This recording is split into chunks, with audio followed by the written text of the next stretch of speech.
ఈరోజు పరమ పవిత్రమైన రోజుగా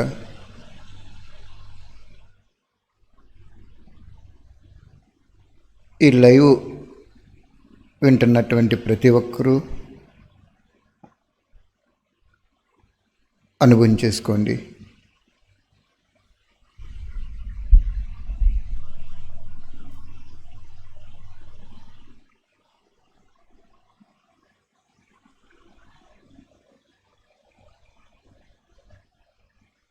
ఇటువంటి రోజు మనకి రావాలంటే 5,000 సంవత్సరాలు పడుతుంది. కానీ ఈ రోజు యొక్క విలువను గ్రహిస్తే 5,000 సంవత్సరాలకి మనకి బాబా పరోక్షంగా ఏదో ఒక రూపంలో మన వెంట ఉంటారు.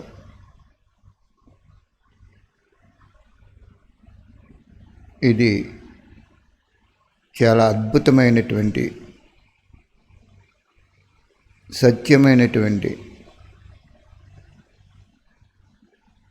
రహస్యంతో కూడుకున్నటువంటి ఒక అద్భుతమైన విషయం.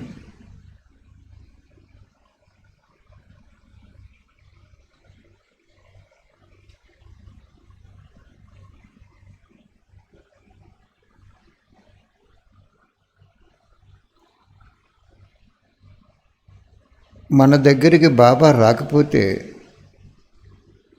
మనం ఈరోజు ఒక్కసారి అనుభవం చేసుకోండి, మన జీవితం ఎలా ఉండును. రసం లేని పండులాగా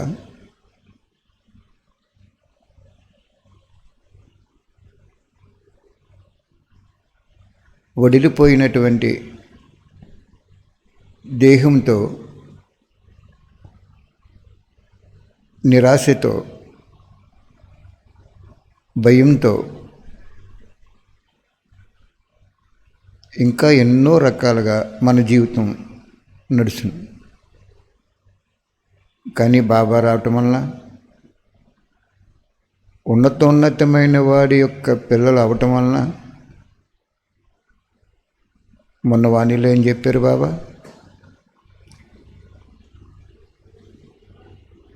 16,108కి 9 లక్షలకు కూడా మహిమ జరుగుతుంది అన్నారు.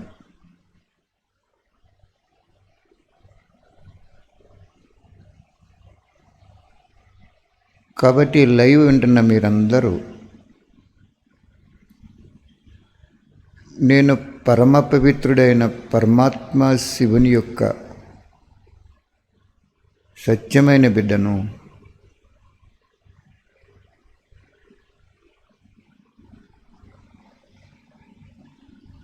అని అనుభవం చేసుకోండి.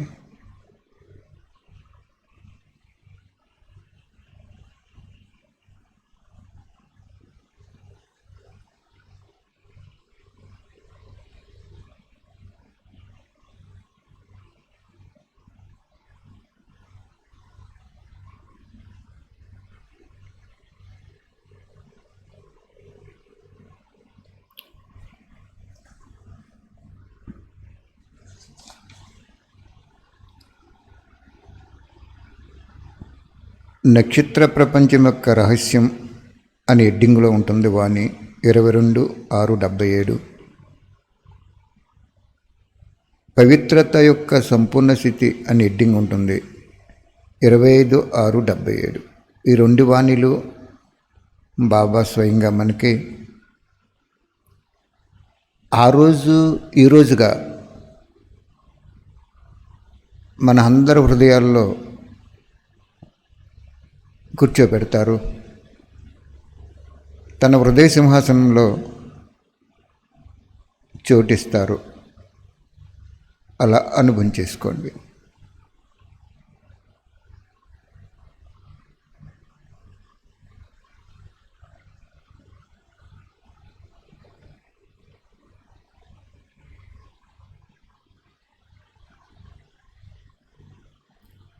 16,108 మాలే ముఖ్యంగా ఈ వాణిలకి ప్రాధాన్యత ఇస్తారు, సంలగ్నతతో వింటారు, శ్రద్ధాభక్తులతో కార్యం కూడా చేస్తారు. మనసు యొక్క స్నేహంతో విశ్వసేవ చేస్తారు. విశ్వేశ్వరుణ్ణి ప్రత్యక్షం చేయటమే విశ్వసేవ.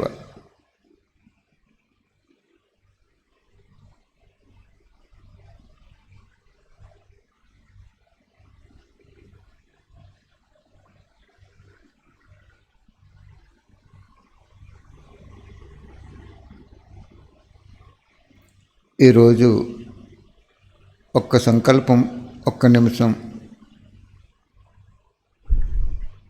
మనసు సేవ చేయండి. ఏమిటంటే, నీతి నిజాయితీగా ఉంటూ ఆర్థికంగా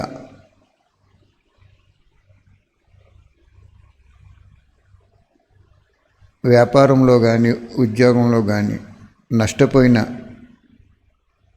ఆత్మల పరిస్థితి ఎలా ఉంటుందో, వాళ్ళ బాబా పిల్లలైనా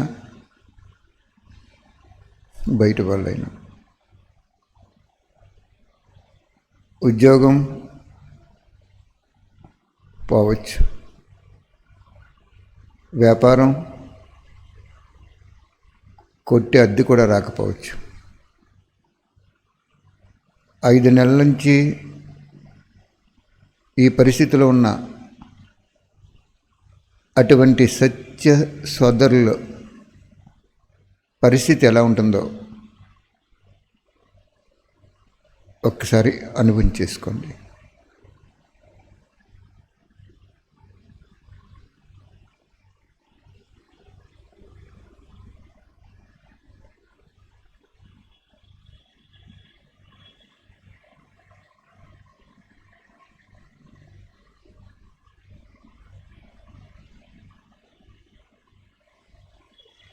ఐదు నెలల నుండి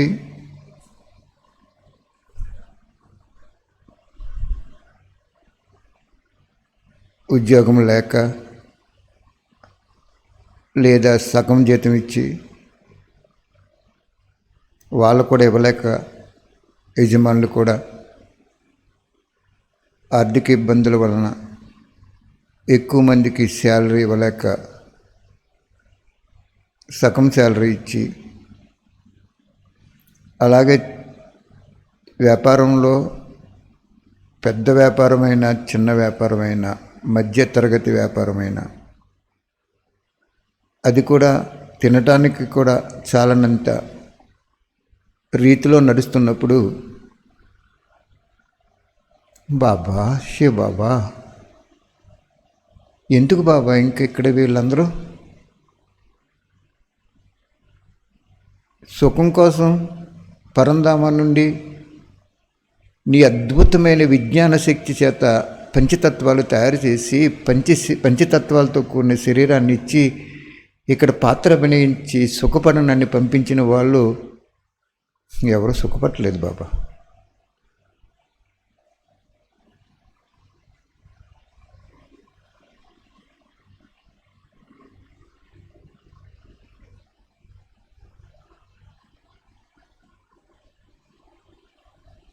అడుక్కునే సంస్కారం లేదు బాబా వాళ్ళకి.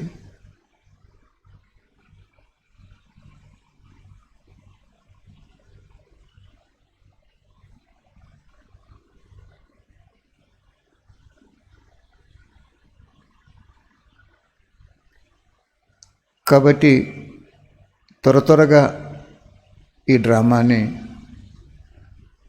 పూర్తి చేసేయాలని కోరుకుంటూ, ఈరోజు వాళ్ళకి ఏదో ఒక రూపంలో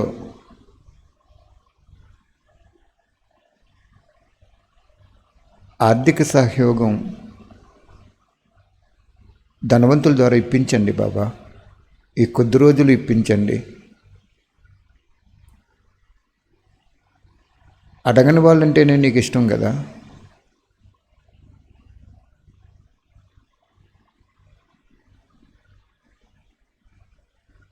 ఎందుకో మీరు ఆ ఆలోచన మనసులో ఇచ్చారు.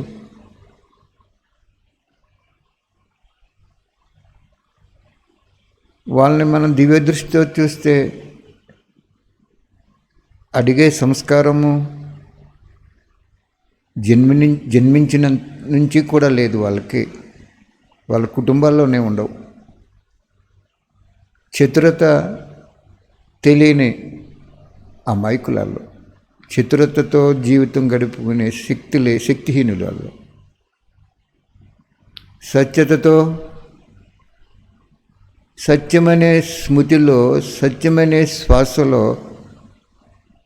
శరీరం ఆహారం లేకపోయినా ఆత్మలో ఉన్న సత్యత శక్తి చోత జీవించి మరణించాలని కోరుకుంటారు వాళ్ళు.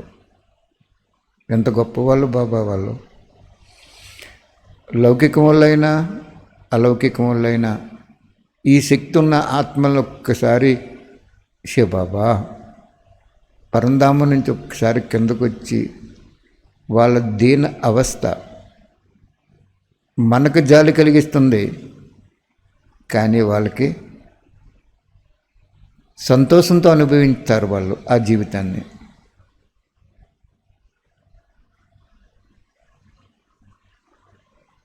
అటువంటి పిల్లలు, నీ పిల్లలు లౌకిక అలౌకికంలో ఉన్నారు కాబట్టి, ఈరోజు వాణి చెప్పుకునే రోజు కాబట్టి వాళ్ళకి ఆర్థికంగా ఎక్కువ ఇవ్వద్దు బాబా. ఎక్కువ ఇచ్చినా నిన్ను మర్చిపోరు వాళ్ళు. ఏమీ లేకపోయినా నిన్ను మర్చిపోరు. ఎవరైనా ధనవంతులు ఇస్తే మళ్ళీ వాళ్ళకు రుణపడకుండా నువ్వు ఇవ్వండి వాళ్ళ ద్వారా బాబా. తప్పకుండా ఇస్తారు కదా. ఎందుకో మనసు అటువంటి సత్య ఆత్మల ఆలాపన మీకు టచ్ అయింది. మీరు మాకు సంకేతం ఇచ్చి మీరు నాకు ఆర్డర్ ఇమ్మని అడుగుతున్నారు. మీరు ఈ రాజ్యం మీది, భూమి మీది, నేను ఈ భూలోకానికి అతిథిగా వచ్చాను, నాకు ఆర్డర్ ఇవ్వండి, నాకు అన్ని శక్తులు ఉన్నాయి, నేను తప్పకుండా అమలు చేస్తానని మాకు కమాండింగ్ నేర్పుతున్నారు బాబా. మీరు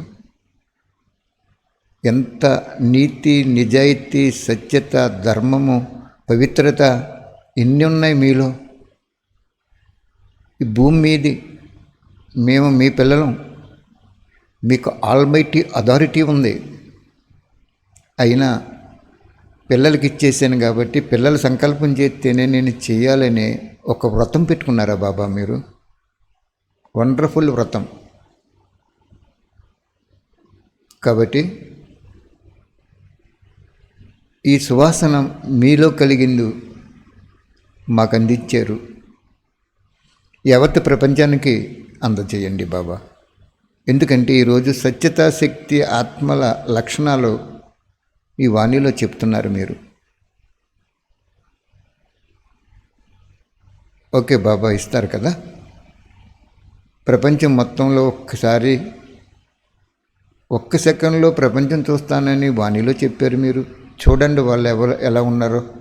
లౌకిక అలౌకిక ఆత్మల ఆలాపన, సత్య ఆత్మల సంకల్పం, సంతోషం, భేదస్థితి అనుభవం అవ్వకుండా ఆకలితో అలమటిస్తున్నటువంటి, ఆర్థిక ఇబ్బందుల్లో అడుక్కునే సంస్కారం లేనటువంటి నీ పవిత్ర ఆత్మలో, నిన్ను ప్రత్యక్షం చేసే ఆత్మలో ఆదుకోండి బాబా, ఆదుకోండి. ఆహారం పెట్టండి, ఆరోగ్యం ఇవ్వండి. భగవంతుడు నాకు ఈరోజు ఇది ఇచ్చాడు అని సంతోషమనే మనసు యొక్క నాట్యం చేయించే అదృష్టాన్ని ప్రసాదించండి బాబా. ఓకే బాబా, ప్రసాదిస్తారు కదా. థ్యాంక్ యూ బాబా. వాణి వినేటప్పుడు నేనొక్క ఆత్మని, శరీరం కాదు.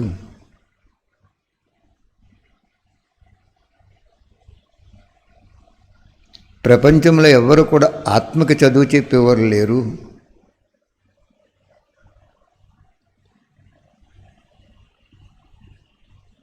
ఆత్మకి చదువు చెప్పేవాళ్ళు ఎవరైనా ఉన్నారా శివబాబా? చెప్పండి. ప్రపంచంలో ఉన్నారా? లేరు. ఎలా చెప్పగలుగుతాం లేరని?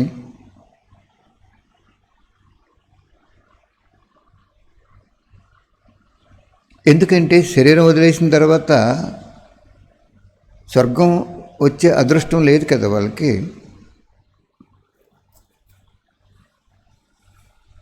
కాబట్టి ఆత్మకి జ్ఞానం చెప్పేవాళ్ళు ఎవరు? పరమాత్మ శివుడు తప్ప ఇంకెవరు లేరు. మనిషికి మనిషి చెప్తారు మనుగడ కోసం. 5000 సంవత్సరాలు కూడా అంతే కదా. దేవతలు దేవతకి చెప్తారు, దేవతలకు చెప్తారు సత్యత్రేతయుగంలో. ద్వాపర కలియుగంలో మనుషులు మనుషులకు చెప్తారు, కానీ భగవంతుడు చెప్పడే. ఇటువంటి సదావకాశం మళ్ళీ రాదే. భగవంతుడే మనకి చెప్తున్నాడు అని ఆత్మ అనుభవం చేసుకుంటే శరీరంలో ప్రతి అణువు పులకరిస్తుంది కదా బాబా.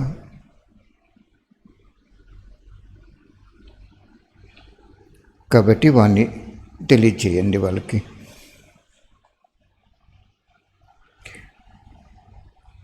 ఈరోజు మీ జన్మపత్రంలో ఇతరాత్మల జన్మపత్రం ఇమిడి ఉంది, అది ఎలాగో చెప్పండి అంటున్నారు బాబా. మన జన్మపత్రంలో ఇతరాత్మల జన్మపత్రము ఇమిడి ఉంది, అది సబ్జెక్టు.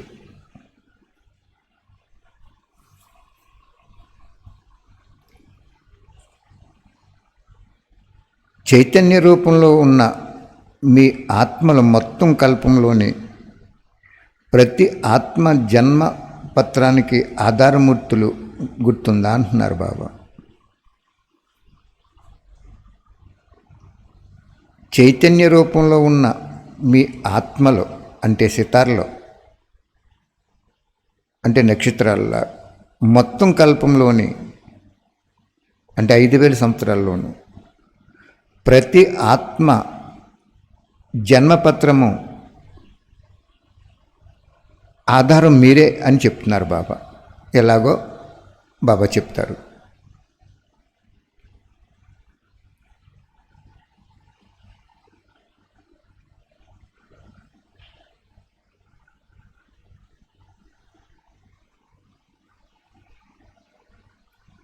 అర్థమైందా పాయింట్? చైతన్య రూపంలో ఉన్న మనము ఆకాశంలో సితారగా ఒక తారగా మెరుస్తున్న మన ఆత్మలో అయిన మనము మొత్తం కల్పలోని ప్రతి ఆత్మకి జన్మ పత్రానికి ఆధారమూర్తులు మీరే మీరే అంటున్నారు బాబా.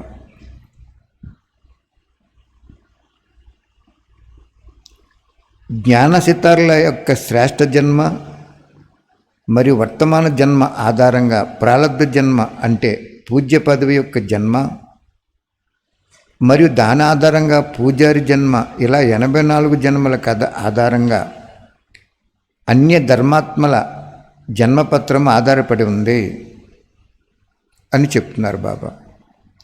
మీ జన్మపత్రంలో వాళ్ళు జన్మపత్రము నిర్ణయించబడి ఉంది.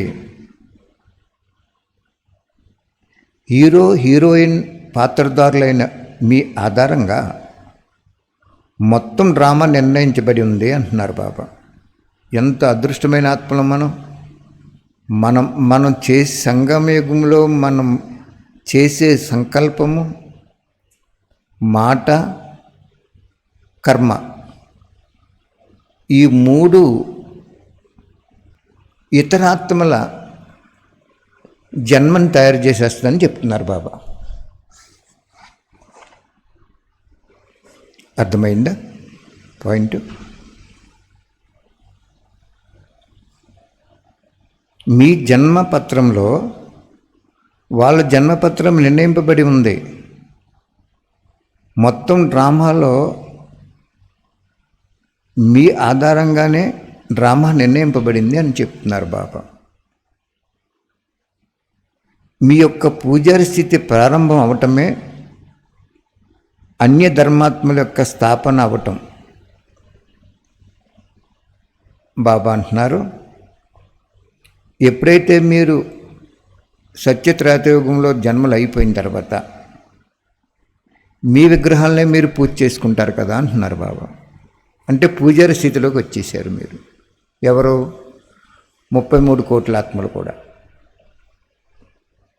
16,108 సీతారాములు, వీళ్ళందరూ కూడా ద్వాపరయుగంలోకి వచ్చేటప్పటికి ఏమైపోయారు? పూజారి స్థితిలోకి వచ్చేసారు. ఎప్పుడైతే మనం మన విగ్రహాలను మనం పూజ చేసుకునే స్థితిలోకి వచ్చేసినప్పుడు అన్ని ధర్మాల ఆత్మలో స్థాపన మొదలవుతుంది అంటున్నారు బాబా.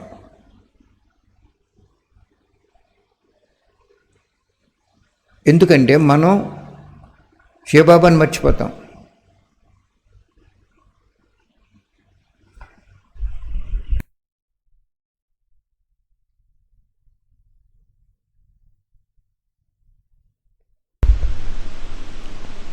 మనం దేవతలను కూడా మర్చిపోతాం.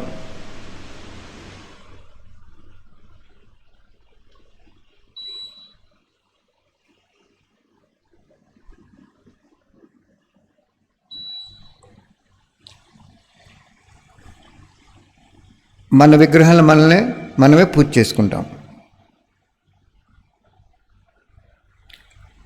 అప్పుడు సృష్టి ఏమవుతుందంటే భగవంతుడిని గుర్తించేటువంటి ఒక నిమిత్తాత్మ లేకపోతే సృష్టి పడైపోద్ది. మనిషి ఆత్మలో చాలా బలహీనమైపోతారు. అందుకు అక్కడ బాబా ఏం చెప్తున్నారు? అన్ని ధర్మాత్మల యొక్క స్థాపన అవ్వటము, మనం పూజారుల స్థితిలోకి వెళ్ళినప్పుడు వాళ్ళు వచ్చి ఏం చెప్తారంటే పరలోకనందు తండ్రి ఉన్నాడని క్రీస్తు చెప్తారు. అల్లా ఏక్ నూర్ హే, అల్లా అంటే ఈశ్వరుడు ఒక వెలుగై ఉన్నాడని వాళ్ళు చెప్తారు. క్రీస్తు ధర్మం, ఇస్లాం ధర్మం, ఇలాగ అన్ని ధర్మాలు ద్వాపరయుగం నుంచి వచ్చి వాళ్ళు ఏం చెప్తారంటే తండ్రి గురించి చెప్తారు. మనం తండ్రి గురించి చెప్పే స్థితి మనది కోల్పోయాం. ప్రాలబ్ధ జీవితాన్ని అనుభవించుకుంటూ వచ్చేసాం తప్ప మన బాబా గురించి తెలియదు మనకి. ఎప్పుడైతే సృష్టికర్త గురించి సృష్టిలో చెప్పకపోతే సృష్టి కూడా తమో అవుతుంది, ఆత్మలు కూడా తమో అవుతారు. అది సహజం.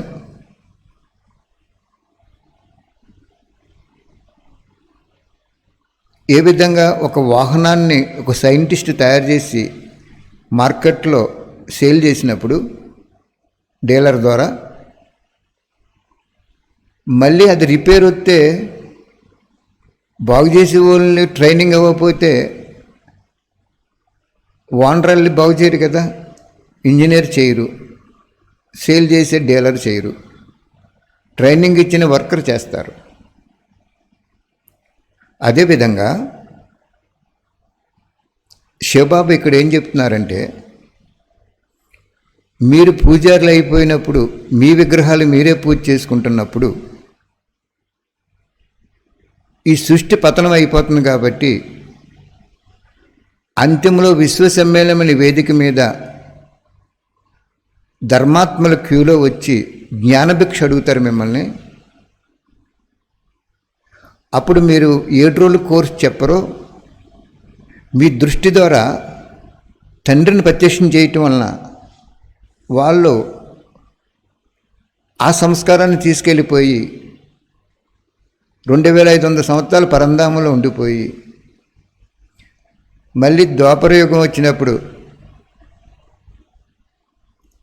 అంతిమలో తీసుకెళ్ళిన సంస్కారం బయటకు వచ్చి పరలోకనందు తండ్రి ఉన్నాడు, నేను దేవుని కుమారుణ్ణి, దేవుని కాదు అని క్రీస్తు చెప్తాడు. అర్థమైందా ఇక్కడ పాయింట్? అందుకు బాబా ఏం చెప్తున్నారు, వాళ్ళకు కూడా ఆధారమూర్తులు మీరే అయ్యారు కదా అంటున్నారు బాబా. అంతిమలో విశ్వ సమ్మేళనం అనే వేదిక పీస్ పార్క్ నుంచి మౌంట్ ఆబు కింద వరకు మళ్ళీ బాంబే వరకు కూడా ఉంటుందన్నారు బాబా. అప్పుడు అన్ని ధర్మాత్మలు వచ్చి జ్ఞానభిక్ష అడుగుతారని చెప్పారు బాబా. ఎవరి దగ్గరికి వచ్చి? శ్రేష్టాతి శ్రేష్టమైన శివతండ్రి హృదయ సింహాసనంలో ఉండే ఆత్మల దగ్గరికి వస్తారు వాళ్ళు. విశ్వ సమ్మేళన వేదిక మీద బాబా ఉంటారు. బాబాను ప్రత్యక్షం చేసే ఒక నిమిత్తాత్మ ఉంటుంది. 2 నయనాలు 2 అగ్నిగుండాల కింద కనపడతాయి వాళ్ళకి. ఒకటి ఆత్మజ్యోతి, పరమాత్మ జ్యోతి అనుకుంటారు. పక్కన శ్రేష్ఠ దేవతలు ఉంటారని చెప్పారు బాబా. అప్పుడు ఆ భక్తులు ఏం చేస్తారంటే, ఆ ఇష్టదేవతని అయ్యప్ప భక్తులు అనుకోండి, ఆ పక్కన అయ్యప్ప ఆత్మ సామాన్య శరీరంలో ఉంటుంది, అక్కడ వెళ్ళిపోద్ది అంతిమంలో విశ్వ సమ్మేళన వేదికకి. అప్పుడు ఆత్మ అయ్యప్పకి సంబంధించిన స్మృతి చిహ్నం ఆత్మ ఆ శరీరము భక్తులకి అయ్యప్ప కింద కనపడుతుంది. అప్పుడు వాళ్ళు ఏమంటారంటే, yes God is in the form of jyoti, భగవంతుడి జ్యోతి స్వరూపుడు, ఆత్మ జ్యోతి స్వరూపము, నా ఇష్టదేవత ఇక్కడ సాక్షాత్కారం అయిందని వాళ్ళ ఆనందంలో మునిగిపోయి తర్వాత క్యూ సమాప్తి అయిపోయి శరీరం వదిలేస్తారు వాళ్ళు. లేకపోతే అలాగ అద్భుతం చేయకపోతే పుట్టడానికి వాళ్ళకి భూమి మీదకి రావడానికి గతి ఉండదు, సద్గతి ఉండదు వాళ్ళకి. అర్థమైందా పాయింట్?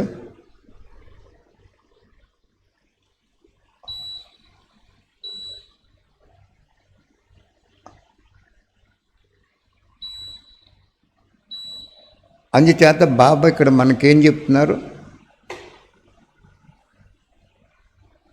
మీ జన్మపత్రంలో వాళ్ళ జన్మపత్రం ఉంది. మన విగ్రహాలు మనం పూజ చేసుకోవటం ఏంటి అసలు?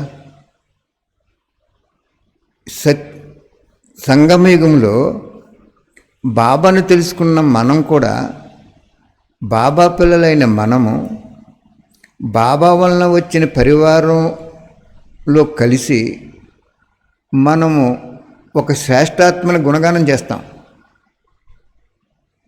పలానా దాది, పలానా అక్కయ్య, పలానా టీచరు, పలానా విద్యార్థి, ఈ విధంగా గొప్పవాళ్ళని గుణగానం ఎప్పుడైతే చేసామో అప్పుడు మన విగ్రహాలని మన దేవతలే పూజ చేసుకున్నట్టు అయిపోయింది అన్నమాట. అక్కడ జరిగినటువంటి చిన్న సూక్ష్మ మిస్టేక్ రికార్డ్ అయిపోయింది ఇక్కడ. అర్థమైందా? చాలా క్రిటికల్గా ఉంటుంది ఈ వాణి, చాలా సూపర్ వాణి.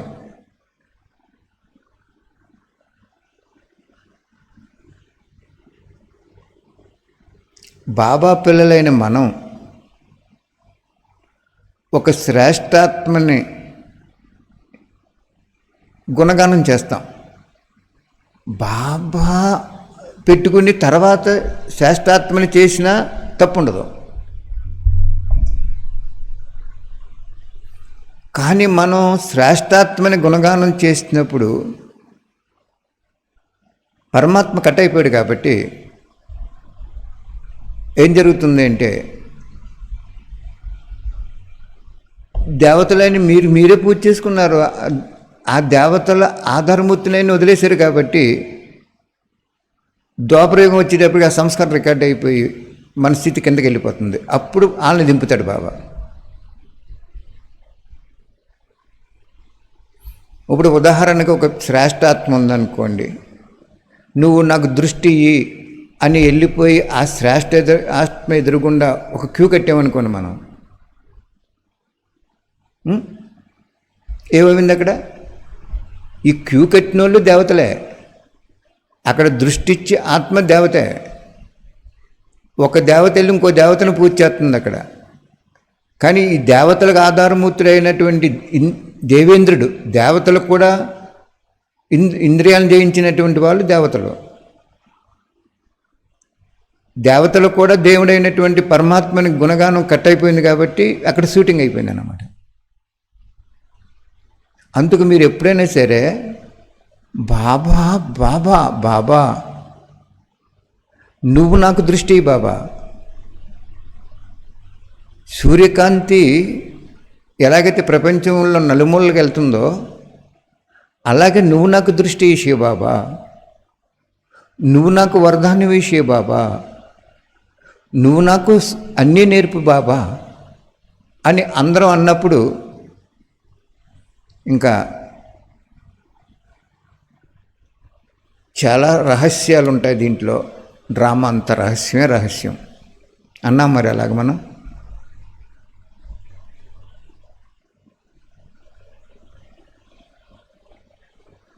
అనాలంటున్నారు బాబా. ఈ శ్రేష్టాత్మ నీకు సెకండ్గా ఆకర్షించాలి కానీ ఫస్ట్గా ఆకర్షించకూడదు. శ్రేష్టాత్మల ద్వారా శ్రేష్ఠ కార్యం చేయించారు బాబా. చేయించేవాడిని మర్చిపోయి చేసేవాడిని గుణగానం చేయటమే ఒక దేవత ఇంకో దేవతకి పూజ చేయటం లాంటిది. అర్థమైందా? కాబట్టి ఇప్పటి నుంచి మానేయండి. మీకు ఎవరూ లేరు ఒక్క శివ బాబా తప్ప.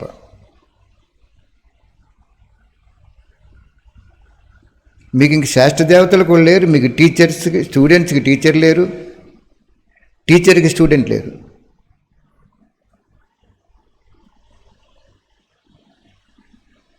పద్దెనిమిది సంవత్సరాలు యుక్త వయసు వచ్చే వరకు కూతుర్ని తల్లిదండ్రులు తల నిమిరి నిద్రించేలాగా పక్కనే పడుకోబెట్టుకుంటున్న ముసలి వాళ్ళుగా ఉన్న వాళ్ళు కూతుర్ని అలా పడుకోబెట్టి పెంచిన వాళ్ళు ఉన్నారు. ఓకే, పెళ్లి చేసిన తర్వాత వాళ్ళు ఎక్కడుంటున్నారు? రోజు రాత్రి తల నిమిరి అమ్మ పడుకోరా అని అలా పెంచిన కూతుర్ని యుక్త వయసు వచ్చిన తర్వాత వివాహం చేసి అత్తవారింటికి పంపేస్తున్నారు.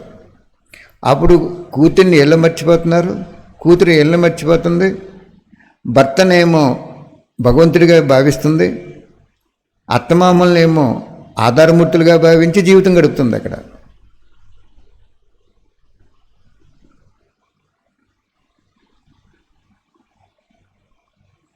మరి మనం కూడా ఇంక ఈ లాక్డౌన్ వచ్చిన తర్వాత ఈ రహస్యం, ఇందులో రహస్యం మీరు గమనింటే బాబా ఏం చెప్పాడంటే నా నుంచే మీరు అందరూ తీసుకోవాలి. టీచర్ అయినా విద్యార్థి అయినా మీరిద్దరు కూడా ఇంక డిటాచ్ అయిపోవాలి, అటాచ్ అవ్వకూడదు అనేటువంటి సిస్టంలోకి వస్తారని ఆశించి అంతిమ పరీక్ష పెట్టే ముందు ప్రిపరేషన్ హాలిడేస్ ఇచ్చారు మనకు బాబా. తయారవటానికి హాలిడేస్ ఇచ్చి ఇలాగ యూట్యూబ్లో వాణిల సారం, ఈ వాణి 43 సంవత్సరాల క్రితం చెప్పారు మహానుభావుడు. ఈరోజు ఆ రోజు చెప్పేసి వెళ్ళిపోయారు ఆయన.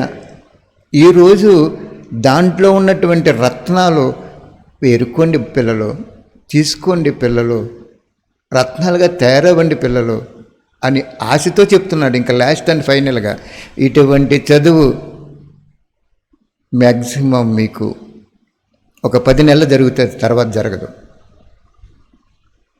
తర్వాత ఎవరి మట్టికి వాళ్ళు రీఫైన్ అయిపోతారు. గుర్తించుకోండి. అప్పుడే సంవత్సరం అనుకున్నది 2 నెలలు అయిపోయింది.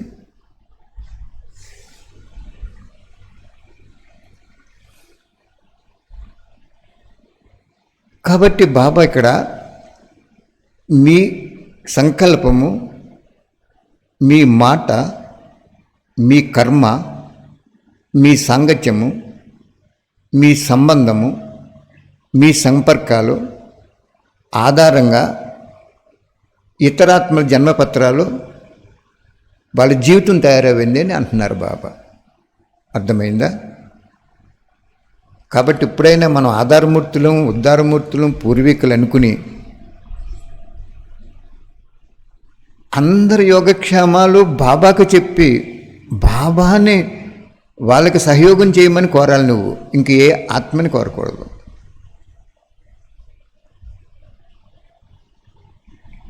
ఈ ప్రజాపిత బ్రహ్మకుమారి ఈశ్వరి విశ్వవిద్యాలయం చాలా పవిత్రమైనది, పురాతనమైనది, త్యాగంతో కూడుకున్నది. విశ్వ కళ్యాణం కోసము భగవంతుడు ఒక అగ్నిని బ్రహ్మ ద్వారా అంటించి మనల్ని అందరినీ కూడా అందులో నూనె వేయండి, జ్ఞానమనే నూనె పోస్తూ దాన్ని ఆరిపోకుండా చూడండి అని చెప్పారు బాబా.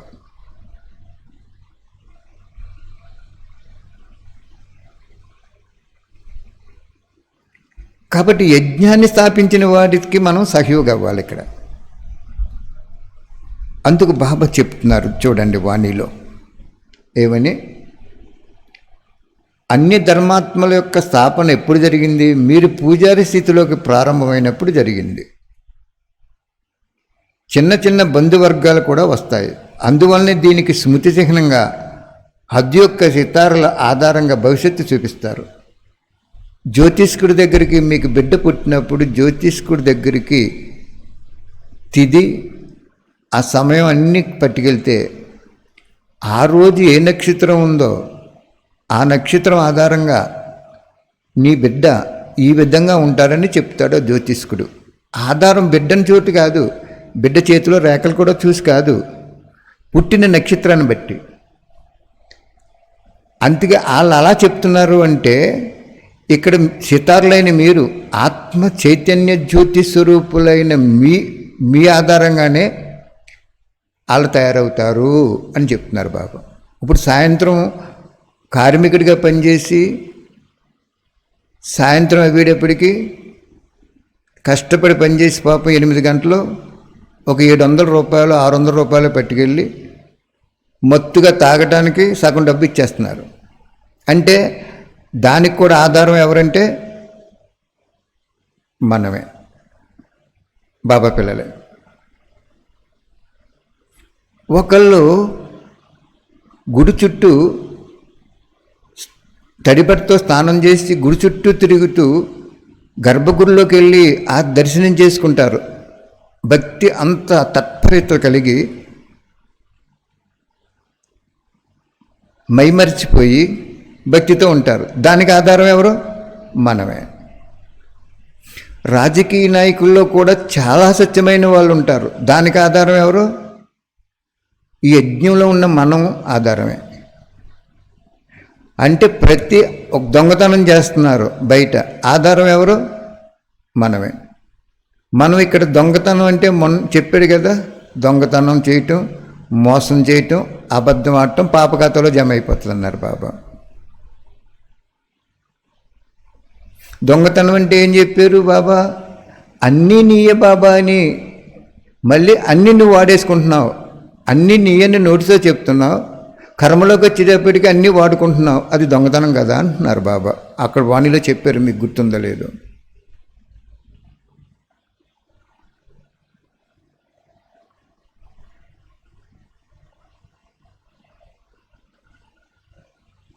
అందుచేత ప్రతి ఒక్కరికి ఆధారం ఎవరంటే 33 కోట్ల ఆత్మలే.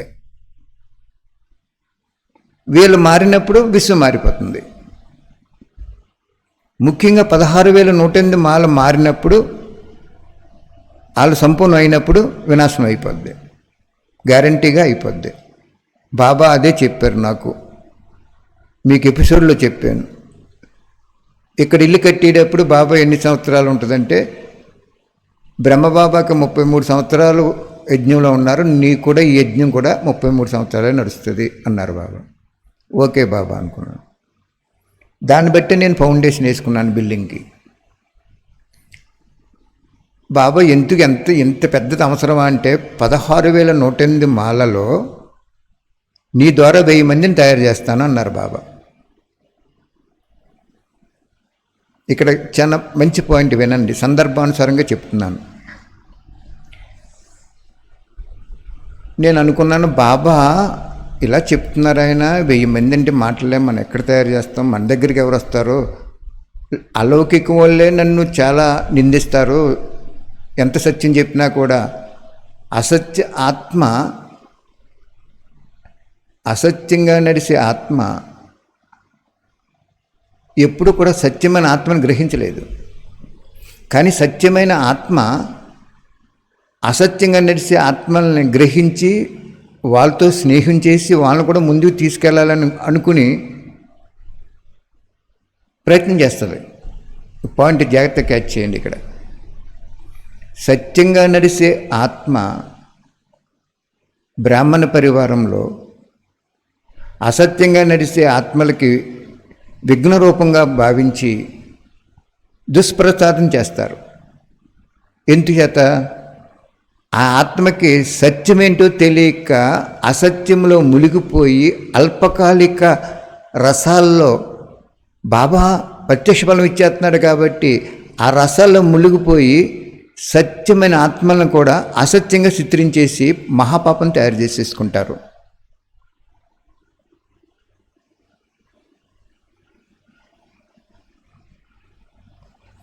కానీ సత్యమైన ఆత్మ అసత్యమైన ఆత్మ, ఈ ఆత్మ మాయకి వశమైపోయిండు.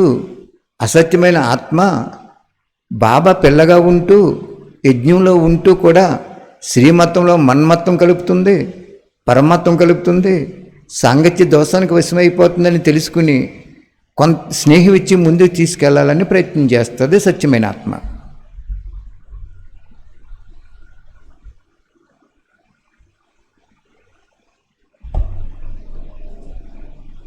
కాబట్టి బాబా ఇక్కడ అందరికీ ఆధారం మనమే. సాయంత్రం అయ్యేటప్పటికి వాళ్ళు తాగి ఇంట్లో భార్యని కొట్టి బయటికి లాగి రాత్రంతా నిద్ర లేకుండా పాపం 5-6 సంవత్సరాలు ఉన్న పిల్లలు తల్లిని కొడుతుంటే తండ్రి యొక్క కేకలకి తాగుమోతు యొక్క ప్రవర్తనకి వాళ్ళు భయపడిపోయి మూలం దాక్కుని నిద్రపోతారు పాపం వాళ్ళు, అమాయకులు, బిడ్డలు. ఎవరు దానికి ఆధారం ఎవరు? ఇక్కడ అదే చెప్తున్నాడు బాబా. ఇక్కడ అలా చేయడానికి ఆధారం ఎవరు? మీరే అంటున్నాడు బాబా.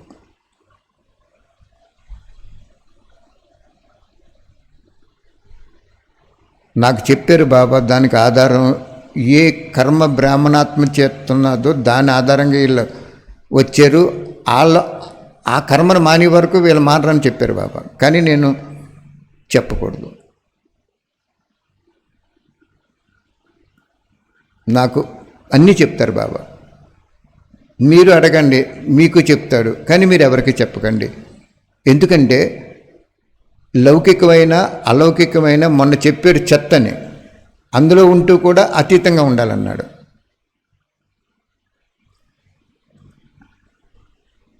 భగవంతుడు చూడండి, ఆ పిల్లలనే ఈ పిల్లలైనా కూడా వేస్ట్, వీళ్ళెవరు కూడా పెద్ద కరెక్ట్ కాదని చెప్పారు బాబా. కానీ అప్పుడేమన్నారు, నువ్వు కరెక్ట్గా ఉండాలంటే వాళ్ళిద్దరిలో ఉంటూ కూడా అతీతంగా ఉండే. కమల పుష్పము కాండం బురదలో ఉంటుంది, పుష్పము నీటి పైన తేలుతూ ఉంటుంది, ఆకర్షిస్తుంది వెళ్ళివన్నీ రా చూడు అని.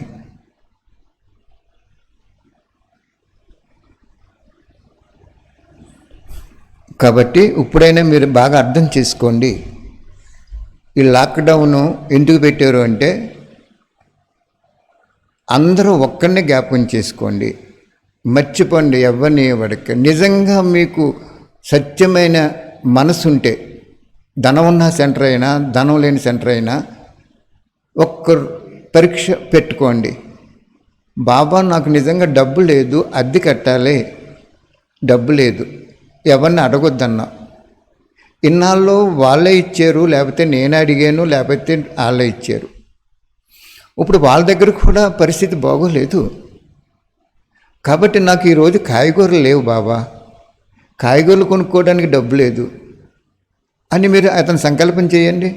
మంచి మనసుతో, నిశ్చల బుద్ధితో,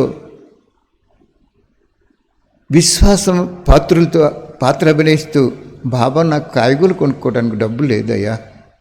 విద్యార్థి అయినా టీచర్ అయినా నిజంగా లేనప్పుడు, ఉంటే మాత్రం ఉన్నా కూడా ఎవరిని అడగకుండా ఉన్న బట్టి ఖర్చు పెట్టుకోండి. మీరు అద్దె కట్టలేరు, బాబా యజమానికి అద్దె కట్టాలి, అతను బతకాలి కదా. మరి ఈ రూపంలో ఎవరు రావట్లేదు, నేను అప్పుడు అడగలేదు, లేదు అడిగాను. కాబట్టి అనండి, బాబా ఎలా చేస్తాడో చూడండి. మీరు 1వ తారీఖు వస్తుంది కదా, అద్దె కట్టాలి. మీరు అడుక్కున్నారనుకోండి, దూరంగా ఉండే విద్యార్థుల్ని, బాబా నీకు సైడ్ అయిపోతాడు, నీ దగ్గర ఉండడం. ఉండడు, అసలు క్వశ్చన్ లేదు అసలు. ఉన్నతమైన సెంటర్ అయినా బీద సెంటర్ అయినా బాబా అద్దె కట్టుకోవాలయ్యా, 3,000 రూపాయలు కట్టుకోవాలి, ఇంట్లో కరెంటు కట్టాలి, నూనె అయిపోయింది, రైస్ అయిపోయింది, కాయగూరలు అయిపోయినాయి, మరి నీ తోడు చెప్పుకుంటున్నాను అని మీరు చెప్పండి ఆయనకి. ఎవరో ఒకరి ద్వారా మీరు అడగకుండా వాళ్ళలో ఆయన సంకల్పం ఇచ్చి ప్రేరణ ఇచ్చి ఆయన పట్టుకొచ్చి మీకు ఇస్తాడు. ఒకవేళ నువ్వు అడిగేవనుకో నోరు జారి ఎవరినైనా నీకు తెలుసున్నావు అని ఆయన కట్ అయిపోతాడు. నీకు లాస్ట్ వరకు ఇంకా అలా అడుగుతూనే ఉందాం అనుకుంటున్నాం, లాస్ట్ ఆధారం తీసేస్తాడు. పాయింట్ క్యాచ్ చేయండి ఇక్కడ. ఆధారము ఇచ్చాడు ఇంతవరకు మనకి, ఒకరికి ఒకళ్ళు. ఇప్పుడు ఆధారం తీసేస్తాడు. ఎందుకు తీసేస్తాడు?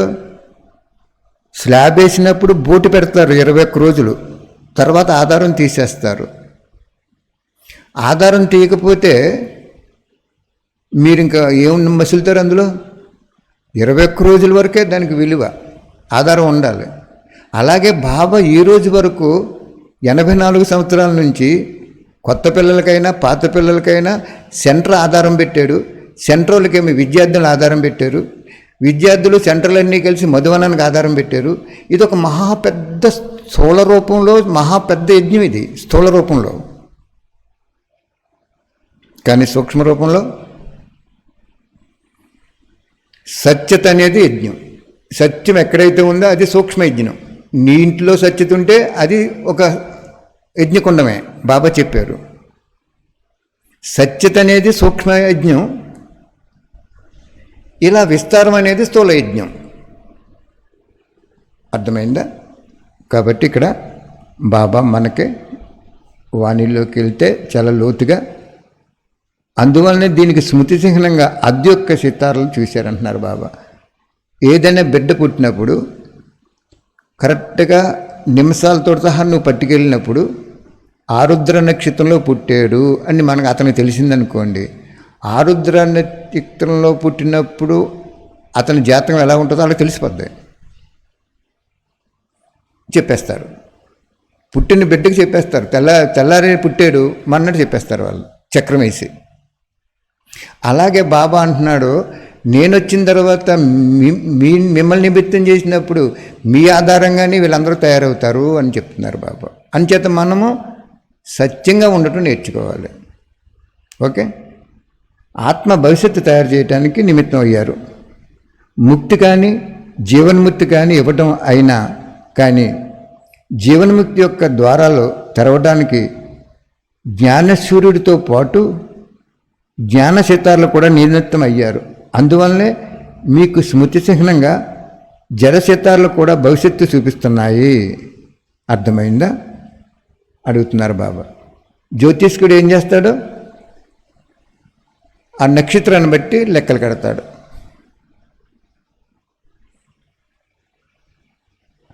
బాబా ఇంకో పాయింట్ చెప్తున్నారు, జ్ఞానసూర్యుని యొక్క సంతానమైన కానీ చంద్రుడితో సంబంధము ఉన్నట్లు ఎందుకు తయారు చేశారని అడుగుతున్నారు. దీనికి కూడా రహస్యం ఉంది. చంద్రుడు అంటే మన పెద్ద తల్లి బ్రహ్మ బాబా అంటారు. జ్ఞానసూర్యుడు అంటే శివబాబా, సర్వశక్తులు ఉన్నటువంటి బాబా. డ్రామాలో బాబా ఏం చెప్తున్నాడంటే ప్రతి ఒక్కరిని కూడా నిమిత్తం చేస్తాడు భగవంతుడి కార్యం చేయటానికి. ఆ నిమిత్తాత్మల ప్రవర్తన ఆధారంగా తయారైపోతుంది డ్రామా అంటున్నారు బాబా. బాబా ఒకటి చెప్పాడు. బాబా ఏం చెప్పాడు? అడుక్కునే కంట చనిపోవటం మంచిది అంటాడు బాబా. ఆకలితో చనిపోయినా పర్లేదు కానీ అడుక్కోవద్దంటాడు. మనం అలా ఉన్నామా? మరి ఎవరున్నారు అక్కడ? ఆదిలో బ్రహ్మ ఉన్నారు కదా మనకి. మరి ఆధారం అతను మనం చూసుకోవాలి కదా. చంద్రుడు అంటాడు కదా అతను. చంద్రుడికి స్వయం శక్తి ఉండదు, సూర్యకాంతి పడుతున్న వల్ల శక్తి వస్తుంది. మరి బ్రహ్మబాబా 350 మందికి భోజనం లేనప్పుడు మీరు ఆలోచించండి. అతనికి పాత స్నేహితులకు కనుక ఫోన్ చేస్తే, అయ్యో మా అదృష్టం ఇది, ఇతను భగవంతుడి బిడ్డవేడు, అతను భగవత్ కార్యం చేస్తున్నాడు అని చెప్పి కొన్ని లక్షలు పంపించేయగలరు వాళ్ళు. అటువంటి స్నేహితులు ఉన్నారు బ్రహ్మబాబాకి, బంధువులు ఉన్నారు ఆయనకి. కానీ అక్కడ ఏమడ్డొచ్చిందో, వాణిలో శ్రీమతం ఏమడ్డొచ్చిందో, అడుక్కోకు, అడుగంటిపోతావు. అడుక్కునే కొలిది అడుగంటిపోతాం మనం. చెయ్యి దాసి మనం అడిగి కంట చేతితో ఇచ్చేది కొలిది ఉన్నతైపోతాం. నేను కోటి పుస్తకాల విషయంలో బాబా ఏం చెప్పారు అంటే, నీకెవరైనా ధనం ఇచ్చినప్పుడు, ధనం లేని వాళ్ళు సేవ చేయాలి, తనువుని సమయాన్ని ఉపయోగించినప్పుడు ఈ ధనాన్ని అక్కడ ఉపయోగించన్నారు బాబా. అప్పుడు ఏం చెప్పారు, తరిగిపోతుంది అనుకోకు నువ్వు. నూతిలో నీళ్లు, చుట్టుపక్కల నీళ్ళు ఎండిపోయినాయి నూతులన్నీని, మన నూతికి అందరూ వచ్చేసారనుకో, తోడుకుంటున్నప్పుడు నువ్వు నాకు నీళ్ళు ఉండవని ఆలోచింటే అలాగే అయిపోతాయి. వాళ్ళు తోడుకోకుండా కూడా అరంచిపోతాయి. కొంత సమయం తర్వాత వాళ్ళు నా సోదరులు వాళ్ళని తోడుకొని ఇస్తే అది తోడికొలిది ఊరుతుందని చెప్పారు బాబా. అర్థమైందా? అంచేత ఇక్కడ నియమం ఏంటి? ఈశ్వరుడి నియమము, నువ్వు చెయ్యి చాచకూడదు కావాలని. నీ చెయ్యి పైనుండి కావాలన్న వాళ్ళకి ఇవ్వాలి. ఆ ఇవ్వటమే తీసుకోవటం అంటున్నాడు బాబా. ఎంత గొప్ప శ్రీమతం అంటే, ఆ ఒక్క శ్రీమతం పాటించే వాళ్ళు ఇంకేం పాటించక్కర్లేదు. మనం అన్నీ అందులో వచ్చేస్తాయి మనకి.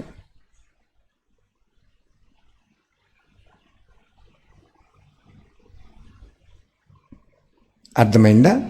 కాబట్టి ఈ సితార్లో అప్పుడు బాబా 1000 మందిని తయారు చేస్తా అన్నారు కదా. బాబా నేను అదే అడిగాను, బాబా ఈ యూట్యూబ్ ద్వారా 1000 మందిని, ఇంతకుముందు కూడా విన్న వాళ్ళు ఉన్నారు, మన దగ్గర ట్రైనింగ్ అయిన వాళ్ళు ఉన్నారు, మీ ద్వారా 1000 మందిని తయారు చేయి బాబా అంటే, బాబా అన్నారు 1000 మంది ఆల్రెడీ తయారై ఉన్నారు, కొంచెం పాలిష్ అవుతుంది, మేకప్ అవి స్టేజ్ ఎక్కుతారు వాళ్ళని అనుభవం చేశారు బాబా.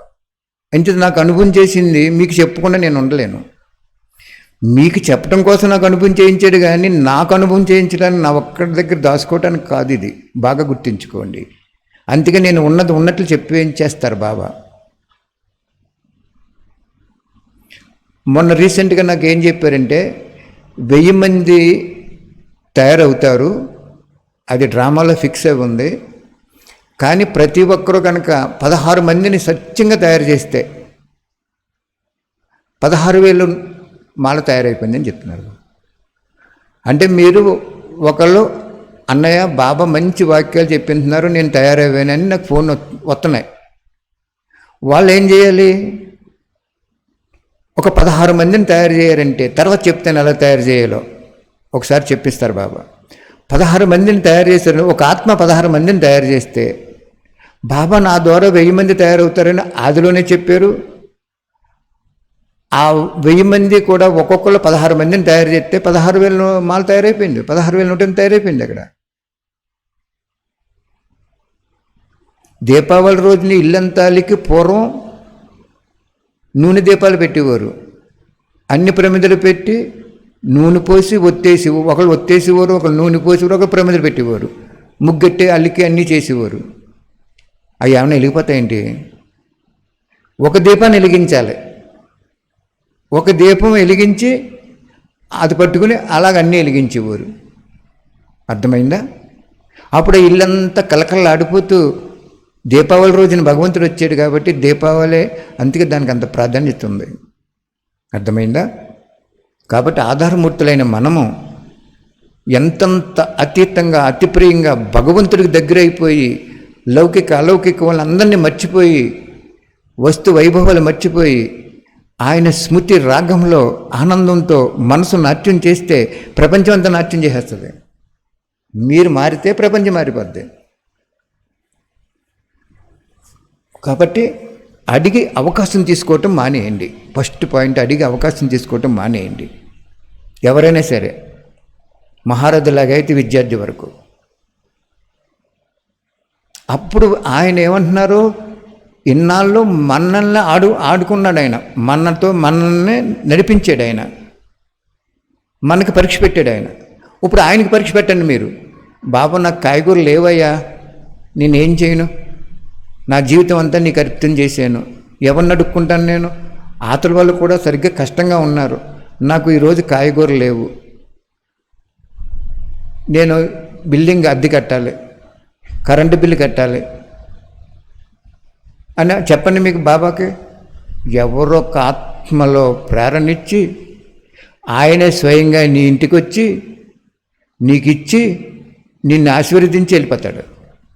చూడడానికి కావాలంటే అలాగా ఆయన మీద విశ్వాసము నమ్మకము లేకుండా ఫలానా వాళ్ళ ఇంతకుముందు ఇంత ఇచ్చేవారు కదా, వీళ్ళని అడిగితే ఫలానా వాళ్ళు అది ఇచ్చేవారు కదా అని వాళ్ళని అడిగితే ఈ లాక్డౌన్ ఎందుకు అంటున్నాడు ఆయన. లాక్డౌన్ ఎందుకు పెట్టారు గవర్నమెంట్ కూడా? మీరు బయటికి తిరగకండి అయ్యా బాబు, కొద్ది రోజులు జాగ్రత్తగా ఉండండి అని. అలాగే ఈయనేంటి, ఆధారం వదిలేయండి మీరు, మొత్తం విశ్వానికి ఆధారమైన నన్ను పట్టుకోండి, నాకు పరీక్ష పెట్టండి, నన్ను నమ్మండి, నా నుంచి మీరు ఉపకారం పొందండి. ఈ ప్రపంచంలో ఎవ్వరూ కూడా ఎట్టి పరిస్థితుల్లో, భయంకర పరిస్థితుల్లో కూడా నీకు ఉపకారం చేయలేనప్పుడు నేను ఉపకారం చేస్తాను. ఉప్పు నుంచి నువ్వు అలవాటు చేసుకో, నేను సద్గురు రూపంలో ఇంకా శిక్షణ ఇస్తున్నాను, ఈ శిక్షణ పూర్తయిపోతే శిక్షించి పావనం చేసేస్తాను. అంచేత ఈరోజు వాణి ఏంటి, మొత్తం ప్రపంచానికి 5,000 సంవత్సరాలకి ఆధారమూర్తులు మీరే. మీరు చాలా జాగ్రత్తగా ఉండాలి, ఒక్కడితోటే ఉండాలి. మీరు ఒక్కడితోటే ఉంటే అందరూ ఒక్కడితోటే ఉంటారు. అది ఈ వాణి యొక్క అద్భుతమైన సారం. ఓకే, ఇంక రెండో వాణి, ఒక్క నిమిషం యోగం చేసుకోండి, రెండో వాణికి వెళ్దాం.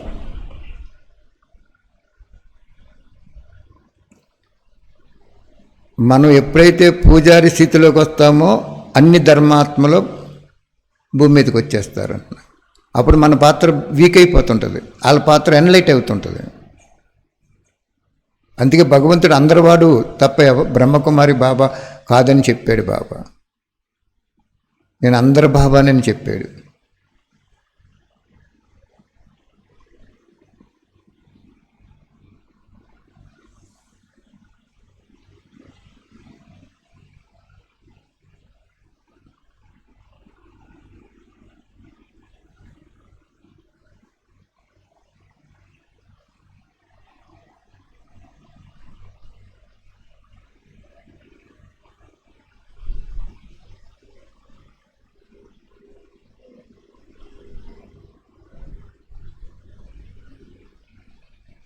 బాబా 1000 మందిని తయారు చేస్తానని మళ్ళీ జ్ఞాపకం చేస్తున్నారు బాబా. ఆ 1000 మంది సత్యమైన పిల్లల్ని 16 మందిని తయారు చేస్తే ఇంకా శిక్షణ అయిపోయింది. తర్వాత శిక్షించే పాత్ర. ఇప్పుడు శిక్షణ ఇస్తున్నప్పుడు కూడా ఆయన్ని వదిలేసి ఆధారం వాళ్ళని పట్టుకుంటే ఇంకెన్నాళ్ళు ఉన్న సృష్టి అలాగే ఉంటుంది. అంచేత వీళ్ళు తయారైపోతే ఫస్ట్ వచ్చే వాళ్ళు ఎవరు, 16,108, 9 లక్షలే. వాళ్ళు తయారైపోతే శిక్షించి పావనం చేసి అందరిని ఇంటికి తీసుకెళ్ళిపోతాడు. అర్థమైందా? పవిత్రత యొక్క సంపూర్ణ స్థితి, పవిత్ర ఆత్మలో నిజాయితీ గల ఆత్మల యొక్క గుర్తు ఏంటని అడుగుతున్నారు బాబా ప్రశ్న ఈరోజు. నిజాయితీ ఆత్మకి ఏం గుర్తులు ఉంటాయి, మీరు ఎలా పరిశీలిస్తారు ఈ ఆత్మ నిజాయితీగా ఉందా లేదా అనేది ఈరోజు వాణిలో చెప్తున్నారు బాబా మనకి. ఏమని చెప్తున్నారు అంటే, నిజాయితీగా అవటంలో కూడా నెంబర్ వారీగా ఉంటున్నారు. ప్రతి దాంట్లో నెంబర్ ఉంటుంది. నిజాయితీ అవటంలో కూడా నెంబర్ వారీ అంటున్నారు. బాబా ఏం చెప్పారు, ఫస్ట్ అష్టరత్నాలకి సెకండ్ అష్టరత్నాలకు కూడా తేడా ఉంటుందని చెప్పాడు బాబా. ఫస్ట్ అష్టరత్నం ఎవరిని ఆధారం చేసుకోవద్దు, ఒక్క శివపరమాత్మను ఒక్కడనే తీసుకుంటుంది. తర్వాత రత్నం కొంచెం శ్రేష్టాత్మను ఆధారం తీసుకుంటుంది, అంచేత నెంబర్ మారిపోతుంది. అది చాలా రహస్యం అండి. కాబట్టి బాబా చెప్పారు అది విషయం. కాబట్టి నిజాయితీగా అవటంలో కూడా నెంబర్ వారీగా ఉంటున్నారు. ఎంతెంత నిజాయితీగా ఉంటారో అంతంత పవిత్రంగా ఉంటారు. పవిత్రంగా అవటానికి ముఖ్య సాధనము బాబాతో సత్యంగా ఉండటం. అందుకే మీకు సాయంత్రం పడుకునేటప్పుడు, లేకపోతే 11 గంటలకి యోగం అయిపోయిన తర్వాత నేను నిన్న ఇటువంటి తప్పులు చేశాను తండ్రి ఇటువంటి తప్పులు చేశాను అని మీరు సత్యంగా మీరు చెప్పారనుకోండి, సగం పాపం పోద్దని చెప్పారు. మళ్ళీ ఆ తప్పు చేయకుండా శక్తినిచ్చి పావనం చేస్తానన్నాడు మహానుభావుడు. అంచేత ఆయనకి చెప్పమంటున్నారు. ఆయన డాక్టర్ దగ్గర, ఏమండి మీరు ఔషధం ఇచ్చిన తర్వాత ఈ లక్షణాలు తగ్గినాయి, ఈ లక్షణాలు తగ్గలేదన్నప్పుడు తగ్గలేని లక్షణాలకి మందు మార్చేస్తాడు. ఆయన దగ్గర దాస్తే ఆయన ఏం చేస్తాడు? బాబాకైతే అన్నీ తెలుసు, కానీ నువ్వు సత్యంగా ఉండాలంటే నీ సత్యమైన వాడికి నువ్వు సత్యం చెప్పాలి. అక్కడ ఓటమి చెప్పాలి, విజయము చెప్పాలి, నింద చెప్పాలి, స్మృతి చెప్పాలి, అన్నీ చెప్పాలంటున్నారు బాబా. ఇక్కడ ఎంతెంత నిజాయితీగా ఉంటారో అంతంత పవిత్రంగా ఉంటారు.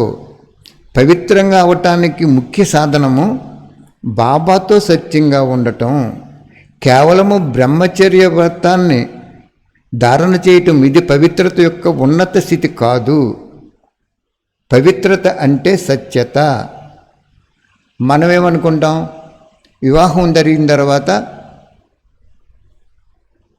స్థూలంగా పవిత్రంగా ఉన్నామని మనం అనుకుని, ప్రపంచంలో ఇంకెవరూ లేరు, ఇంక మనమే ఉన్నామనుకుని చాలా ఆనందింటాం మనం. కానీ ఇక్కడ దాన్ని సెకండ్లు తీసాడు బాబా. ఓన్లీ ఒక్క పాయింట్లు తీసి పక్కన పెట్టేసాడు. ఏమంటున్నారు అక్కడ?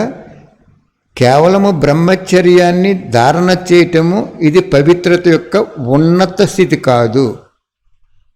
ఆ ఒక్కదాని వలన ఉన్నత అవ్వలేదు నువ్వు. మరి మన సెంటర్లో కన్యలందరూ పవిత్రంగానే ఉన్నారు కదా. ప్రతి కన్య మ్యాక్సిమం పవిత్రంగా ఉన్నారు, మనస వాచ్య కర్మన శారీరకంగా కూడా అనుకోండి. కానీ ఇక్కడ బాబా చెప్తున్నాడు ఏంటంటే ఆ పవిత్రతని కన్సిడర్ చేయడు. అలాగని చెప్పి ఆ పవిత్రత వద్దని కాదు. ఇక్కడ పెద్ద కోడలు మంచిగా ఉందంటే చిన్న కోడలు మంచి కాదని తెలుసు, కానీ అంత చెడ్డది కాదు కదా. అలాగే ఇక్కడ బాబా ఏం చెప్తున్నారు అంటే, మీరు ఇక్కడ చాలా మిస్లీడ్ అవుతారు, అందుకు చెప్తున్నాను నేను. బ్రహ్మచర్య వ్రతము పాటించటము కేవలము బ్రహ్మచర్యాన్ని ధారణ చేయటం పవిత్రత యొక్క ఉన్నత స్థితి కాదన్నాడు. అనగానే మీరేం చేస్తారు? ఏదైనా కోరిక ఉందనుకోండి, పవిత్రతను కట్ చేసి కోరిక అటెంప్ట్ అయిపోతారు అక్కడ. అందుకు ఇక్కడ ప్రెస్ చేస్తున్నాను ఈ పాయింట్. నేను అటెంప్ట్ అవ్వకండి. భయంతోటో భక్తితోటో లేకపోతే నియమంతోటో పవిత్రత, స్థూల పవిత్రత పాటిస్తున్న వాళ్ళు స్థూల పవిత్రత పాటించండి, మానకండి. ఈ వాక్యం చెప్పాడు కదా బాబా, పవిత్రత అంటే బాబా దగ్గర సత్యంగా ఉండటమే కదా అని చెప్పి దాన్ని మానేశారనుకోండి, మీకు తప్పకుండా ఒక కోరిక ఉంది, ఏదో పాపమొత్తదనో భయంతో ఆ కోరికను అనుసుకుని మీరు జీవితం నడుపుతున్నారు. ఈ పాయింట్ ఆధారంగా ఎక్స్పోజ్ అయిపోతుంది అది. అందుకే ఇక్కడ ఏం చేస్తున్నాడు ఈయన బాబా? అండర్లైన్ పాయింట్ ఏం చెప్పాడు? ఆ స్థితి మంచిదే, కానీ ఉన్నతమైన స్థితి కాదు అంటున్నాడు. గుడ్ అంటే మంచిది, బెటర్ అంటే ఇంకా మంచిది, బెస్ట్ అంటే ఇంక టాప్. గుడ్, బెటర్, బెస్ట్ అని ఉంటుంది కదా సూపర్లేటివ్ డిగ్రీలో. అలాగే ఇక్కడ బాబా ఏం చెప్తున్నాడంటే పవిత్రత అంటే సత్యత. ఇలా సత్యమైన మనసు కలవాడే మనోభిరాముడైన బాబా హృదయ సింహాసనంలో ఉంటారు. గొప్ప మహావాక్యం. ఈ వాక్యానికి విలువ కట్టలేము మనం. ఈ ప్రపంచంలో విలువ కట్టడానికి ఏదైనా వస్తువుతో పోల్చడానికి వస్తువే ఉండదు. ఇక్కడ ఎంత గొప్పగా చెప్తున్నాడు చూడండి బాబా. పవిత్రత అంటే సత్యత. ఇలా సత్యమైన మనస్సు కలవాడే మనోభిరాముడైన బాబా హృదయ సింహాసనంలో ఉంటారు. మనమేమనుకుంటాం? స్థూల పవిత్రత పాటించేసి నువ్వు అవసరమైతే భర్తనైనా వదిలే ఇలా చేయాలని అంటాం కదా. అందుకే బాబా నియమం చెప్పొద్దు, ఆయన వాళ్ళిద్దరూ చూసుకుంటారు, మనకు సంబంధం లేదు. అంచేత అక్కడ బాబా ఏం చెప్తున్నాడు? నువ్వు స్థూల పవిత్రత పాటించేసినంత మాత్రం నా హృదయ సింహాసనంలో నువ్వు ఉంటావని ఊహించొద్దు అంటున్నాడు. ఇక్కడ సింపుల్గా ఆ వ్రతాన్ని సింపుల్గా తీసేసాడు. అక్కడ ఏం చేద్దంటే చాలామంది బాబా అంటాడు అమాయక మాతలు కూడా ఈ విషయంలో పాస్ అవ్వారని చెప్తాడు బాబా. పాస్ అవటం వేరు, పాస్ విత్ 100 వేరు. కాబట్టి ఇప్పుడు వరకు పాటిస్తున్న వాళ్ళు పాటిస్తూ, అది ఉన్నత స్థితి కాదు. లిఫ్ట్ స్మైల్ ఆగిపోయింది అనుకోండి, ఎంత ప్రమాదం మనకది. లిఫ్ట్ మైల్లో ఆగిపోతే అటు పైకి వెళ్ళలేదు, కిందకి రాలేదు, ఎంత ప్రమాదం అది. మెట్లు ఎక్కుతూ జారిపడ్డామనుకోండి, ఎంత ప్రమాదం. అలాగే స్థూలమైన బ్రహ్మచర్యం పాటించటం అనేది బాబా ఇక్కడ ఏం చెప్పారు అంటే ఉన్నతమైనటువంటి స్థితి కాదు, బట్ స్థితి, కానీ ఉన్నతం కాదు. చాలా నీట్గా చెప్పుకొస్తారు బాబా. ఇలా సత్యమైన మనస్సు కలవాడే మనోభిరాముడైన బాబా హృదయ సింహాసనంలో ఉంటారు. బాబా హృదయ సింహాసనంలో ఉండేటి వాణి చెప్పారు మీకు. బాబా హృదయ సింహాసనంలో ఉండే వాళ్ళు ఎలా ఉంటారంటే చెప్పనండి, భవిష్యత్తులో విశ్వమహారాజు అయిపోతారు. వాళ్ళు విశ్వమహారాజు కుటుంబంలోకి వెళ్ళిపోతారు, విశ్వమహారాజు కూడా అయిపోతారు. అంటే విశ్వమహారాజు అవ్వాలంటే సత్యంగా ఉండాలి. లోపల బయట దృష్టిలో వృత్తిలో తప్పు జరిగినాయి అనుకోండి, తండ్రికి చెప్పండి. తండ్రి దగ్గర చెప్పడానికి మనకు భయం ఏంటండి. ఆ తండ్రి ఏం చేస్తాడంటే, ఈ పిల్లవాడు 63 జన్మల నుంచి ఈ వికారం అనే అగ్నిలో కాలిపోతున్న కారణంగా ఇప్పుడు నన్ను తెలుసుకుని కూడా ఇది పోగొట్టుకోలేదు, ఆ బిడ్డ నాకు చెప్పాడు ఈ వికారము నన్ను మోసం చేసింది ఈ రోజని, బచ్చే ఫోన్లే పర్వాలేదు, అభ్యాసంలో ఉన్నావు కాబట్టి నీకు సగం పాపం తగ్గించానని ఆశీర్వదించి ఎక్స్ట్రా శక్తి ఇచ్చి దాన్ని తగ్గించేస్తాడు బాబా. నువ్వు చెప్పకుండా బాబా చూసి వచ్చాడేంటి, దాదీలు చూసి వచ్చారేంటి, టీచర్స్ చూసి వచ్చారేంటి, ఇలాగా టీచర్స్ ఏమో విద్యార్థులు చూసి వచ్చారేంటి అని ఎవరైనా సత్యమైన స్థానంలో ఉంటూ అసత్య కర్మ కనుక చేస్తే, మొన్న వాణిలో చెప్పాడు గుర్తుందా మీకు, సత్యమైన స్థానంలో ఉంటూ అసత్యకర్మ కనుక చేస్తే ధర్మరాజుపురిలో ఏమి శిక్ష పడుతుందో నీకు సంగమేమోలేని ముందుగానే సాక్షాత్కారం అయిపోద్దని చెప్పాడు బాబా. చెప్పకుండా చేస్తున్నాడా చెప్పండి బాబా, ఒక్కసారి మీరు ఆలోచించండి. చెప్పకుండా ఏది చేయడు ఆయన.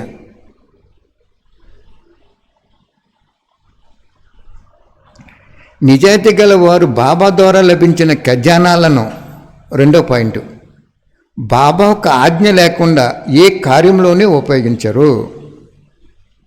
బాబా ఏం చెప్తున్నారు చూసారా, నిజాయితీ గలవారు బాబా ద్వారా లభించిన ఖజానాలను బాబా యొక్క ఆజ్ఞ లేకుండా ఏ కార్యంలోనూ ఉపయోగించరు. ఉన్నామా మరి అలాగా? మనకు బట్టీలో ప్రతి నెల 16, 17, 18 బట్టి జరిగేది కదా, 25 సంవత్సరాలు జరిగేది. కొంతమంది పాపం వాళ్ళకి డబ్బులు ఉండి కావు, ఆ చెట్టు ఇంట్లో ఉన్న చెట్లు కొబ్బరికాయలు తీసుకుని ఒలిసి బాబాకి పట్టుకొచ్చేవారు. నేను అనుకునేవాడిని వీళ్ళు భక్తి మార్గ సంస్కారమా ఏంటి బాబా అంటే, బాబా నాకు అనుభవం చేశారు. వాళ్ళ ఇంట్లో చెట్లు అయ్యాయా, వాళ్ళకి డబ్బులు లేవు, ప్రేమతో పట్టుకొచ్చారని ఇవ్వరు బాబా. ఓకే బాబా చెప్పమంటున్నారు ఆ విషయం కాబట్టి చెప్తున్నాను. నాకేమనిపించేది, పచ్చడి చేస్తే పరివారానికి తృప్తి అవుతారు, అది అమ్మేసి ఆ కొబ్బరికాయలు కూడా బయట అమ్మేసి కోటి పుస్తకాల సేవలోకి వెళ్తే వాళ్ళ మనసు మధురం అవుతుంది, వీళ్ళ నాలుక మధురం అవుతుంది. ఇక్కడ పచ్చడి చేస్తే అది బయట అమ్మేసి కోటి పుస్తకాల్లో కలిపితే వాళ్ళ బుక్ చదివి మనసు మధురం అవుతుంది కదా, కనీసం 100కి ఒక 10 మంది మధురం అయినా చాలు కదా అనిపించింది నాకు. అలాగే నేను బయట అమ్మించేసేవాడిని.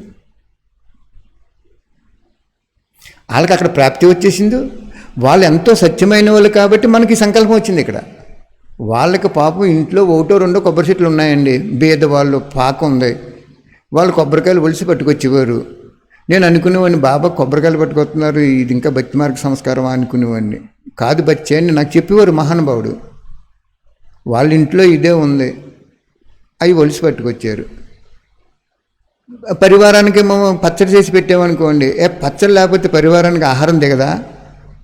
శరీరం నడిపించుకోవడానికి లోపల ఏదో తుక్కేయాలంటే, ఏదో అన్నమో మజ్జిగ అన్నమో చారన్నమో ఏదో తినాలి, కానీ కొబ్బరికాయ పచ్చడి కావాలి, మాగాయ పచ్చడి కావాలి, ఆవకాయ కావాలి.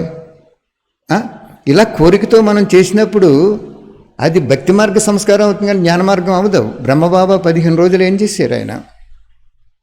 అంచేత ఇక్కడ బాబా అదే చెప్తున్నాడు. ఇక్కడ ఏం చెప్తున్నారు అంటే, నిజాయితీ గల ఆత్మ బాబా ద్వారా లభించిన ఖజానాలను బాబా యొక్క ఆజ్ఞ లేకుండా ఏ కార్యంలోనూ ఉపయోగించరు. 2వ పాయింట్. 3వ పాయింట్, సమయాన్ని, వాక్కుని, కర్మని, శ్వాసని, సంకల్పాన్ని మన్మతం లేదా సాంగత్య దోషంలోకి వచ్చి సర్వమతంపై ఉపయోగిస్తే స్వచింతనకు బదులు పరచింతన వస్తుంది. స్వయానికి బదులు ఏదో ఒక అభిమానంలోకి వచ్చేస్తుంది. ఇలా శ్రీమతానికి విరుద్ధంగా మన్మతానుసారంగా నడిచే వారిని నిజాయితీ పరులు అనరు. అర్థమైందా అడుగుతున్నారు బాబా. ఆ టైంలో ఏమంటుంది? ఎవరొకరు వచ్చి ఆదినాన్నయ్య ఇంక ప్రతిదీ పుస్తకమే అంటారు, పరివారానికి మనం 4 రకాల రుచులు పెట్టాలి కదా అంటారు. అప్పుడు ఏమవుతుంది? ఆత్మ ఆ పరమాత్మకి వశం అయిపోయింది అనుకోండి. బాబా ఇదే చెప్తున్నాడు ఇక్కడ. అంత బాగా చెప్తున్నారు చూడండి. అంటే ఎగ్జాంపుల్ చెప్తున్నారు బాబా. స్వచింతన బదులు పరచింతనలోకి వెళ్ళిపోయింది ఆత్మ. స్వయానికి బదులు ఏదో ఒక అభిమానంలోకి వెళ్ళిపోయింది ఆత్మ. శ్రీమతానికి విరుద్ధంగా మన్మతానుసారంగా నడిచేసింది ఆత్మ. నిజాయితీ అటువంటి నిజాయితీ అంటున్నారు బాబా. ఒకసారి లాస్ట్ బట్టి జరిగింది ఇక్కడ మార్చిలో 16, 17, 18 తర్వాత లాక్డౌన్ వచ్చేసింది 21 ఇప్పుడు వరకు ఇంక బట్టీలు కూడా అబ్జెక్ట్ చేశారు బాబా. ఆ తర్వాత చెప్తాను దాని రహస్యం. అప్పుడు ఒక అక్కయ్య గారు పాపం ఆవిడ కాలీఫ్లవర్ వేద్దామని అన్నారు. చాలా వెరైటీస్ వేసారు. కాలీఫ్లవర్ వేద్దామంటే కాలీఫ్లవర్ ఒక్కోటి 10 రూపాయలు ఎంతో ఉంది. అప్పుడు నాకు బాబా మనసులో ఏం చెప్తున్నాడు, అన్నీ వారిష్టానుసారంగానే బ్రహ్మభోజనం పెట్టింటున్నావు కదా, ఈ కాలీఫ్లవర్ అయితే ఏం చెప్పు ఉంటుంది, ఎన్నో రకాలు పెడుతున్నారు, అరటిపళ్ళు పెడుతున్నారు, అన్నీ పెడుతున్నారు కదా, నువ్వు చెప్పు ఈ కాలీఫ్లవర్ బదులు ఆ భోజనం కాడ ఒక పరిచయం పుస్తకం ఇచ్చేయమని, ఈ కోటి పుస్తకాల సేవ ఒక బుక్ ఇచ్చే వాళ్ళకి ఇచ్చేత్తు వెళ్ళిపోయేటప్పుడు బస్సులో ఎవరికొకరికి ఇచ్చేయమను, వాళ్ళు ఈ త్యాగం ద్వారా వచ్చినటువంటి ధనం ద్వారా పంచిపెట్టినటువంటి పుస్తకం చదివి వాళ్ళు బాబా హృదయంలోకి వెళ్ళిపోతారు, ప్రజలకు వచ్చేస్తారని చెప్పారు బాబా. మీరు నమ్మండి లేకపోతే నమ్మకపోండి. నా మనసులో అది చెప్తున్నారు బాబా. వారేమో అన్నయ్య అది పట్టరామంటున్నారు. ఏమనుకుంటారో అని ఒకటి ఆలోచన. ఇంకెవరికైనా చెప్పేమంటే వాళ్ళకి స్థితి సరిగ్గా లేదనుకోండి, వాళ్ళు ఏమంటారంటే ఎన్నో పంచి పెడుతున్నాం కదా, ఇప్పుడేం సరిగ్గా తిన్నాయి అన్నయ్య అంటారు. ఇలా పరమతము ఇతర సాంగత్యంలోకి వెళ్ళిపోయినప్పుడు బాబా మతంలో శ్రీమతంలో మన్మతం కలిసిపోతుంది అక్కడ. అప్పుడు పక్కకి కేకేసి అందరిలో కాకుండా, అమ్మ వీళ్ళందరికీ వేయాలంటే ఒక 500, 600 ఖర్చు అవుతుంది కదా కాలీఫ్లవర్కి, దయించి మరోలాగా అనుకోవద్దు, అంత ఇష్టానుసారంగానే కదా ఇక్కడ బ్రహ్మభోజనం జరుగుతుంది, మీ ఇంట్లో ఏదో పెళ్లి జరిగిందని మంచిది, పరమాత్మకు భోజనం పెడదాం అంచేత ఈ 500 రూపాయలు కోటి పుస్తకాలకి ఉపయోగిద్దాం అంటే అక్కయ్య అంటే బాబా సంకల్పం కాబట్టి, ఆవిడికి అదృష్టం ఉంది కాబట్టి, ఆవిడికి జ్ఞానం కూడా ఉంది కాబట్టి, అన్నయ్య ఇదిగో 500 రూపాయలు అని ఇచ్చేశారు. అప్పుడు పుస్తకం 6 రూపాయలు. ఇది ఒక 100 పుస్తకాలైనా 150 మంది అయినా 200 మంది అయినా ఆ భోజనంతో పాటు పక్కన ఒక బుక్ పెట్టేసి మైకులో చెప్పించేశారు బాబా. ఏమని, మీరు ఈ పుస్తకాన్ని మీకు అవసరం లేదు, మీకు అంత జ్ఞానం ఉంది, వెళ్తా ఎవరికొకరికి ఇచ్చుకుంటూ వెళ్ళిపోండి, బస్సులో వెళ్ళినా, ట్రైన్లో వెళ్ళినా, మోటార్ సైకిల్ మీద వెళ్ళినా, ఎలాగెళ్ళినా అన్నాడు. అదన్నమాట ఇక్కడ బాబా ఏం చెప్తున్నాడు అంటే, ఎంత బాగా చెప్తున్నారంటే, నిజాయితీ గల ఆత్మ బాబా ద్వారా లభించిన ఖజానాలను బాబా యొక్క ఆజ్ఞ లేకుండా ఏ కార్యంలోనూ ఉపయోగించరు. సమయాన్ని కానీ, వాక్కును కానీ, కర్మను కానీ, శ్వాసను కానీ, సంకల్పాన్ని కానీ మన్మత్వం అంటే మన మనసు చెప్పినట్టు, లేదా సాంగత్య దోషం ఇతరులు చెప్పినట్టు పరమాత్మంపై ఉపయోగిస్తే స్వచింతన బదులు పరచింతనలోకి వచ్చేస్తుంది. స్వయానికి బదులు ఏదో ఒక అభిమానంలోకి వచ్చేస్తారు. ఇలా శ్రీమతం అంటే ఏంటి? శ్రీ అంటే శ్రేష్టమైన, మతం అంటే సలహా. శ్రీమతానికి విరుద్ధంగా మన్మతానుసారంగా నడిచే వారిని నిజాయితీ పరులు అని అనరు అని సర్టిఫై చేస్తున్నారు బాబా. ఈ అన్ని ఖజానాలు బాబా, శివబాబా విశ్వ కళ్యాణార్థం ఇచ్చారు. ఏ కార్యం కోసం ఇచ్చారో దానితో ఉపయోగించకుండా, ఆ కార్యంలో ఉపయోగించుకోకుండా ఇంకొక కార్యంలో ఉపయోగిస్తే అది తాకట్టు పెట్టిన వస్తువుని మోసం చేసి తనదిగా భావించటం అవుతుంది అంటున్నారు. ఎంత వండర్ఫుల్గా చెప్పారు. ఆయన ఎవరండి? పరంధామంలో, శాంతిధామంలో నిరంతరము శాంతి వైబ్రేషన్స్లో కోటాను కోట్లు గెలాక్సీలకి ఎంతో సందేశం ఇచ్చేటువంటి స్థితిలో ఉన్న అతను మధువనంలో ఒక దాదీజీ శరీరంలోకి వచ్చి చెప్పాడు అంటే ఎంత గొప్ప అదృష్టం అండి మనకి. అసలు ఈ లాక్డౌన్లో ఇటువంటి వాణీలు చదువుకొని ఓహో ప్రభు, ఓహో ఎంత గొప్ప వాణీలయ్యా, 43 సంవత్సరాల క్రితం చెప్పిన వాణీలు, అప్పటికంటే ఇప్పుడు ఇంకా బాగా చెప్తున్నావయ్యా. ఆదినాన్నే మైకు బొమ్మ అంతే, నువ్వు చెప్తున్నావయ్యా. ఆ గుణగానం ఆయన్ని చెయ్యాలి, ఆయనే కావాలి. ఆధారాలన్నీ కట్ అయిపోవాలి, నిరాధారం అయిపోవాలి. మనం ఆధారమూర్తిని పట్టుకోవాలి, ఆ ఒక్క సూర్యుడిని పట్టుకోవాలి మనం. అర్థమైందా? ఎంత బాగా చెప్తున్నారు చూడండి బాబా. ఈ అన్ని ఖజానాలు శివబాబా విశ్వ కళ్యాణం అర్థం ఇచ్చారు నీకు. ఏ కార్యం కోసం అయితే ఇచ్చారో దాన్ని ఉపయోగించకుండా ఇంకొక కార్యంలో ఉపయోగిస్తే అది తాకట్టు పెట్టిన వస్తువుని మోసం చేసి నీతిగా భావించటం అవుతుంది. తాకట్టు వస్తువు ఏం చేస్తాం మనం? ఒక నెక్లెస్ పెట్టుకెళ్ళి బ్యాంకులోనో వడ్డీ వ్యాపారస్తుల దగ్గర పెట్టి బాబు దీనికి 10,000 ఇమ్మంటాం, ఇస్తాడు ఆయన. ఆయన ఏం చేయలేదు, పేరు రాసి అది అక్కడ పెట్టి బీరువాలో జాగ్రత్తగా దాచి మళ్ళీ డబ్బు ఇచ్చినప్పుడు అతనికి ఇచ్చేయాలి. అంతేగాని ఎవరైనా బయటికి వెళ్తున్నారు కుటుంబ సభ్యులు ఎవరైనా అని ఆ నెక్లెస్ పెట్టుకెళ్ళు, నువ్వు ఆ పెళ్ళికి వెళ్ళి వచ్చిన తర్వాత ఇచ్చేయమన్నారు అనుకోండి, అది ఎంత తప్పుది. లౌకికంలో ఎవరైనా చేస్తున్నారా అలాగా? వ్యాపారస్తులు ఎవ్వరు చేయడు. ఎంత ఎక్కువ డబ్బు వడ్డీ తీసుకున్నా కూడా నీతి వాళ్ళ దగ్గర ఉంటుంది. గవర్నమెంట్ కూడా బ్యాంకులో పెట్టిన వస్తువుని లాకర్లో పెట్టేస్తారు. అక్కడ వాళ్ళ ఇంటికి ఏమైనా పట్టుకెళ్తారా? పోనీ వాళ్ళకి హక్కు ఉంటుంది. చూసి వచ్చారేంటి? ఆ ఇంట్లో ఎవరైనా పెళ్ళిళ్ళకి వెళ్ళినప్పుడు ఏమంటే నాకు తాకట్లెట్టిన ఒక గోల్డ్ సెట్ రండి అంటే పట్టుకొచ్చి ఇస్తారా ఎవరైనా? చెప్పండి, ఇస్తారా? ఈ కలియుగ ప్రపంచంలోనే అంత నీతిగా ఉంటున్నప్పుడు బాబా ఇక్కడ ఏం చెప్తున్నాడు? నువ్వెంత నీతిగా ఉండాలని చెప్తున్నాడు. నా పేరు మీద బాబా అని వచ్చినప్పుడు నువ్వు బాబాని కట్ చేసి నీ వైపు కనుక తిప్పుకుని నీ సుఖం కోసం వాడుకుంటే, నీ అల్పకాలిక రసాల కోసం నువ్వు వాడుకుంటే ఏం చెప్తున్నాడు ఇక్కడ? తాకట్టు వస్తువుని నీతిగా భావించినట్టు అవుతుంది.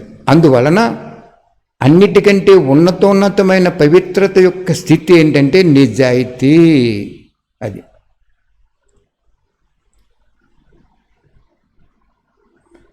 ప్రతి ఒక్కరు మిమ్మల్ని మీరు అడగండి, నేను ఎంతవరకు నిజాయితీగా ఇవ్వాను అని. ఎంత మంచి వాణి ఎన్నాళ్ళ క్రితం చెప్పారండి. నిజంగా అప్పటి నుంచి ఈ వాణీలు వచ్చిన వాళ్ళందరికీ, ప్రపంచం వాళ్ళందరికీ ఒక భగవద్గీత బుక్లే తయారు చేసేసి ఇలాగ అప్పుడు క్యాజెట్లుండి, టేప్ రికార్డులుండి అలా తయారు చేసేసి ఇంటింటికి ఒకటి ఇచ్చేస్తే ఇల్లు శివాలయం అయిపోయాను. అయిపోయింది కదా.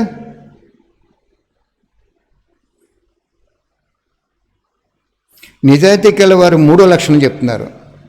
సదా సర్వుల పట్ల శుభభావన మరియు శ్రేష్టకామన ఉంటుందంట వాళ్ళకి. మన సెంటర్కి వచ్చే వాళ్ళు నలుగురే బాగుండాలనుకో, మొత్తం ప్రపంచం బాగోవాలనుకుంటారు అంటున్నాడు బాబా అక్కడ. సదా సర్వుల పట్ల శుభభావన మరియు శ్రేష్టకామన ఉంటుంది. ఇప్పుడు మనకేమనిపించింది? 43 సంవత్సరాల క్రితం చక్కగా ఇటువంటి పాయింట్లన్నీ ఉదాహరణలతో ఎక్స్ప్లెయిన్ చేసి ఒక క్యాజెట్లు ఉండి అప్పుడు క్యాజెట్ తయారు చేసి, అమ్మా నువ్వు బాబాను కలుసుకున్నావు, మధువన వచ్చి ఓ 10 క్యాజెట్లు కొనుక్కుని నీ బంధువులకి అది ఇయ్యి, వాళ్ళ మనసు మధురం అయిపోతుందంటే మరి ఈరోజు ఎన్ని శివాలయాలు అయిపోను, ప్రపంచ ఈ పాటి సత్యయుగం కూడా వచ్చేసిన. సత్యయుగంలో ఇంకా మాల పెంచిన బాబా అన్నాడు ఒకసారి, అష్టరత్నాలే కాదు ఇంకెక్కువ మందిని పెంచుదును, కానీ మీకు లేదా స్థితి అన్నాడు బాబా. కంసాల దగ్గరికి వెళ్ళి ఒక కాసు బంగారం ఇచ్చి 10 పేటలు గొలుసు చేయమంటే చేస్తామా? ఒక పేటకి కాసు అవుతుంది అనుకోండి, ఒక కాటులో 10 పేటలు ఎలా చేస్తాడు? 10 కాసులు పట్టుకెళ్తే చేస్తాడు. అలాగే బాబా అన్నాడు, నా శ్రీమతం ప్రకారం నడిస్తే 16,108 కాదు 16 లక్షలు కూడా తయారు చేయగలను అన్నట్టుగా చెప్పుకొచ్చాడు బాబా. అర్థమైందా? నిజాయితీ అంటే సదా సంకల్పము మరియు మాట మరియు కర్మ నిమిత్తంగా మరియు నిర్మాణంగా ఉంటుందంటున్నాడు. నిజాయితీ ఆత్మ ఏదైతే సంకల్పం చేసిందో అదే మాట్లాడుతుంది. ఆలోచించిందే మాటలో తీసుకొస్తుంది, మాటలో చెప్పిందే కర్మ చేస్తుంది, చేసిన తర్వాత నిమిత్తంగా ఉంటుంది. బాబా చేయించాడు, శివబాబా చేయించారు, నిమిత్తంగా ఉంటుంది. నిర్మాణం అంటే నింద కానీ స్మృతి కానీ గౌరవం కానీ పేరు కానీ ఏది స్వీకరించదు, అసలు ఆశించదని చెప్తున్నాడు బాబా. ఎంత గొప్ప పాయింట్ చెప్పాడు చూడండి. 3వ పాయింట్. ఉన్నామా అసలు ఎవరైనా మనం? ఎవరి కోసం చెప్పాడు ఇది? పురాణ కాలక్షేపం కాదు. నువ్వు ఇలా తయారవ్వి విశ్వాన్ని అలా తయారు చేసి నాకప్ చెప్పంటున్నాడు బాబా. అక్కడ బాధ్యత ఇచ్చాడు మనకి, ప్రపంచం అంతా బాగు చేయడానికి బాధ్యత ఇచ్చాడు మహానుభావుడు. సముద్రంలో నీరు సూర్యరశ్మికి ఆవిరై మేఘాల రూపంలో అడవులోకి వెళ్ళి చల్లదనానికి వర్షం కురకపోతే ఈరోజు మన పంటలు పండవు. పంటలు పండుతాయి చెప్పండి? ఉప్పు నీరు పంటలు పండే నీరు కింద మారిపోతుంది. భగవంతుడు అంత ప్రక్రియ పెట్టాడు. భగవంతుడు అంత గ్రేటెస్ట్ సైంటిస్ట్ అయినా. మీరు యోగం చేసేటప్పుడు భగవంతుడు పెద్ద సైంటిస్ట్ అని అనుభవం చేసుకోండి, యోగం అన్నీ కుదిరిపోద్ది మీకు. కాబట్టి బాబా ఏమంటున్నాడు? నిజాయితీ అంటే సదా సంకల్పము, మాట, కర్మ అనుకున్నట్టు చేసేస్తారు, నిమిత్తంగా ఉంటారు మరియు నిర్మాణంగా ఉంటారు, మరియు ప్రతి అడుగులో సమర్థ స్థితి యొక్క అనుభవం చేసుకుంటారు. నా 5వ పాయింట్. సదా ప్రతి అడుగులో శివబాబాను తోడు పెట్టుకుంటారు మరియు సహయోగి హస్తము, ఆయన సహయోగి హస్తం మన మీద ఉన్నట్లు అనుభవం చేసుకుంటారు. నిజాయితీ ఆత్మ గుర్తు చెప్తున్నారు చూడండి. ఏమంటున్నారు ఆయన? ప్రతి అడుగులో సమర్థ స్థితి యొక్క అనుభవం చేసుకుంటారు. సదా ప్రతి అడుగులో బాబా యొక్క తోడు మరియు సహయోగం హస్తం ఉన్నట్లు అనుభవం చేసుకుంటారు. ఇప్పుడు అదే నేను బాబా మీకు ప్రతిరోజు ఎక్కువసార్లు చెప్తున్నాడు చాలాసార్లు. టీచర్ అయినా, ఇన్ఛార్జ్ అయినా, దాది అయినా, దీది అయినా, విద్యార్థి అయినా ఈ లాక్డౌన్లో అందరినీ మర్చిపోయి నేను ఒక ఆత్మని పరంధాము నుంచి ఒంటరిగా వచ్చాను, బాబా వెంట ఒంటరిగా సమానమై వెళ్ళిపోవాలి అనే దిశలో ఉండాలి మీరు. ఇంకెవరిని ఏం అడగకుండా ఇప్పుడు చెప్తున్నారు చోట చూసారా? సంకల్పము మరియు మాట, కర్మ సదా నిరంతరం బాబాతో ఉంటుంది, నిమిత్తంగా ఉంటారు. ప్రతి అడుగులో సమర్థ స్థితి యొక్క అనుభవం చేసుకుంటారు. ప్రతి అడుగులో బాబా యొక్క తోడు మరియు సహయోగం హస్తం ఉన్నట్లు అనుభవం చేసుకుంటారు. మీరు ఎవరైనా సరే అండి, మీరు ఎవరిని అడగండి, చూడండి మీరు 16,108లకు తప్పకుండా వచ్చేస్తారు. ఇంతకుముందు ఏం తప్పులు చేసినా ఇప్పుడు నుంచి ఒప్పు చేయండి. దయించి మిమ్మల్ని అందరినీ మనసారా కోరుకునేది ఏంటంటే అందరూ రావాలని కోరుకుంటుంటా. ఎవరిని ఏం అడగండి, బాబాకి తోడు అనుభవం చేసుకోండి. ఇక్కడ చెప్తున్నాడు కదా చూడండి. 5వ పాయింట్ 25వ తారీఖు 6/77 చెప్పాడు. పవిత్రత యొక్క సంపూర్ణ స్థితి. విద్యార్థి అయినా అలాగే ఉండాలి, టీచర్ అయినా అలాగే ఉండాలి. ఎవరంతా నిమిత్తం అంతే. ఆధారం బాబాయే మనకి. ప్రతి అడుగులో బాబా యొక్క తోడు మరియు సహయోగం అనే హస్తం. చూడండి మరి సహయోగం చేస్తున్నాడో లేదో మీకు. మీరు నిజంగా అద్దె కట్టలేదనుకోండి, బాబాకి చెప్పండి, ఒక్క ఆత్మచేత అదనే సత్యమైన ఆత్మ చేత ఈ చూస్తాడన్నమాట. ఎవరు సత్యంగా సెంటర్కి అద్దె కట్టాలి? బాబా సెంటర్ అది, బాబా సెంటరు. బాబాకి ఇలా లాక్డౌన్ వచ్చింది కదా అని సత్యమైన ఆత్మని ఒక్క సెకండ్లో అలా చూసేటప్పటికి ఆయనకి టచ్ అయిపోద్ది. ఆ ఆత్మకు ప్రేరణ ఇచ్చి, ఆ ఆత్మ వెంట ఆయన వచ్చి నీకిచ్చి నిన్ను ఆశీర్వదించి ఇంకా నమ్మకం కలగజేసి చక్కగా వెళ్ళిపోతాడు ఆయన. అప్పుడు కూడా నువ్వు ఆయన ఇచ్చాడు అనుకోకూడదు, బాబా ఈ రూపంలో వచ్చాడు అనుకోవాలి. అక్కడ అర్థమైందా? మళ్ళీ మర్చిపోయామనుకో మాయలో పడిపోతాం. చూడండి ఆయన్ని సహయోగం ఎలా చేస్తాడో చూడండి, ఎంత సహయోగం చేస్తాడో చూడండి మహానుభావుడు. ఎన్నాళ్ళు మనకు పరీక్ష పెట్టాడు, ఇప్పుడు ఆయనకి పెట్టండి పరీక్ష. ఆయన చక్కగా నెగ్గేసి నిన్ను కూడా పరీక్షలో ఉత్తీర్ణ చేసేస్తాడు. అర్థమైందా? నిజాయితీ అంటే ప్రతి అడుగులో ఎగిరే కళను అనుభవం చేసేసుకుంటుంది. ఇంకా ఆత్మ నిరంతరం ఎగురుతూనే ఉంటుంది. విమానం అండి నిరంతరం ఎగరకుండా ఖండాలు దాటేస్తుంది. అది నిరంతరం ఎగురుతున్న మూలాన్ని ఏమాత్రము ఎగిరే స్థితి నుంచి కిందకు వచ్చిందంటే ఎన్ని సముద్రాలు దాటి ఇతర దేశానికి వెళ్తుందో తెలుసా మీకు? అప్పుడు ఆ ఎగిరెత్తున్న స్థితి నుంచి కిందకు వచ్చిందనుకోండి సముద్రం పడిపోద్ది, లేకపోతే ఒక కొండను ఢీ కొట్టేస్తుంది. ఏ స్టేజ్కి అయితే వెళ్ళి ఎగురుతూ వెళ్తుందో ఆ దేశం ఇంక పైకి ఎగరదు, అక్కడికి అంత హైట్లోంచి వెళ్తుంది అది. అలా కాకుండా ఎగిరి అలిసిపోయి కొంచెం కిందకు వచ్చిందనుకోండి, ఏదైనా కొండ ఉందనుకోండి దాన్ని ఢీ కొట్టి మొత్తం యాక్సిడెంట్ అయిపోద్ది. అదేవిధంగా బాబా ఇక్కడ ఏమంటున్నాడంటే నిజాయితీ ఆత్మ అంటే ప్రతి అడుగులో ఎగిరే కళను అనుభవం చేసుకుంటుంది అంటున్నారు బాబా. ఎటువంటి వారు, నెక్స్ట్ ఇంకో పాయింట్ చెప్తున్నారు, 7వ పాయింట్. నిజాయితీ అంటే బాబా ఎవరో ఎలాంటి వారో అలాగా పిల్లల ముందు ప్రత్యక్షమయ్యారు. అలాగే పిల్లలు కూడా ఎవరో ఎలాంటి వారో అలాగే బాబా ముందు స్వయాన్ని ప్రత్యక్షం చేసుకోండి.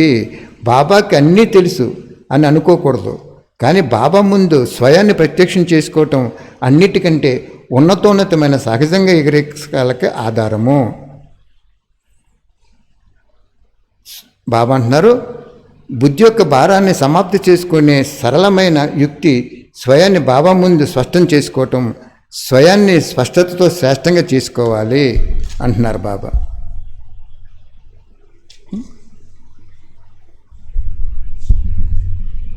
కొన్ని చెప్తున్నారు, కొన్ని దాచేస్తున్నారు. మరి పరిష్కారం ఎలా చేయను నేను అంటున్నారు బాబా.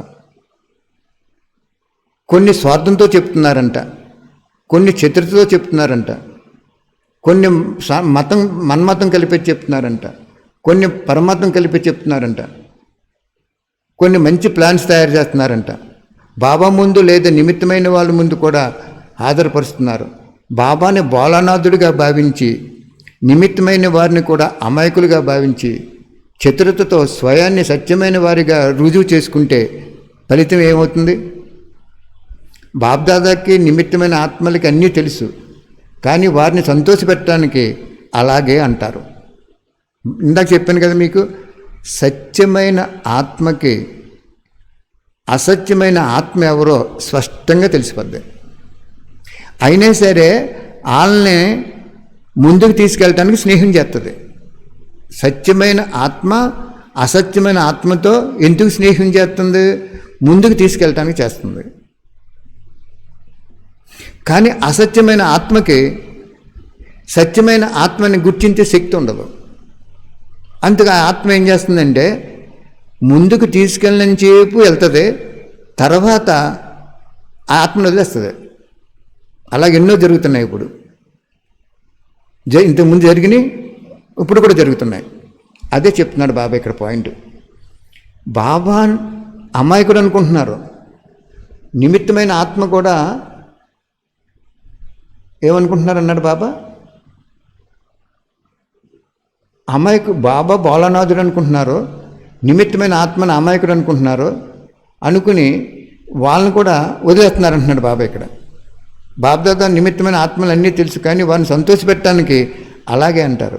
ఎందుకంటే వారికి తెలుసు ఏ ఆత్మకి ఎంత సహనశక్తి లేదా ఎదుర్కొనే శక్తి ఉంది అని రహస్యాన్ని తెలుసుకుని వారితో కోపగించుకోకుండా వారిని ఇంకా ముందుకు తీసుకువెళ్ళటానికి యుక్తి ఇస్తారు. ఎవరు? బాబా నిమిత్తాత్మలు రాజీ చేసుకుంటారు.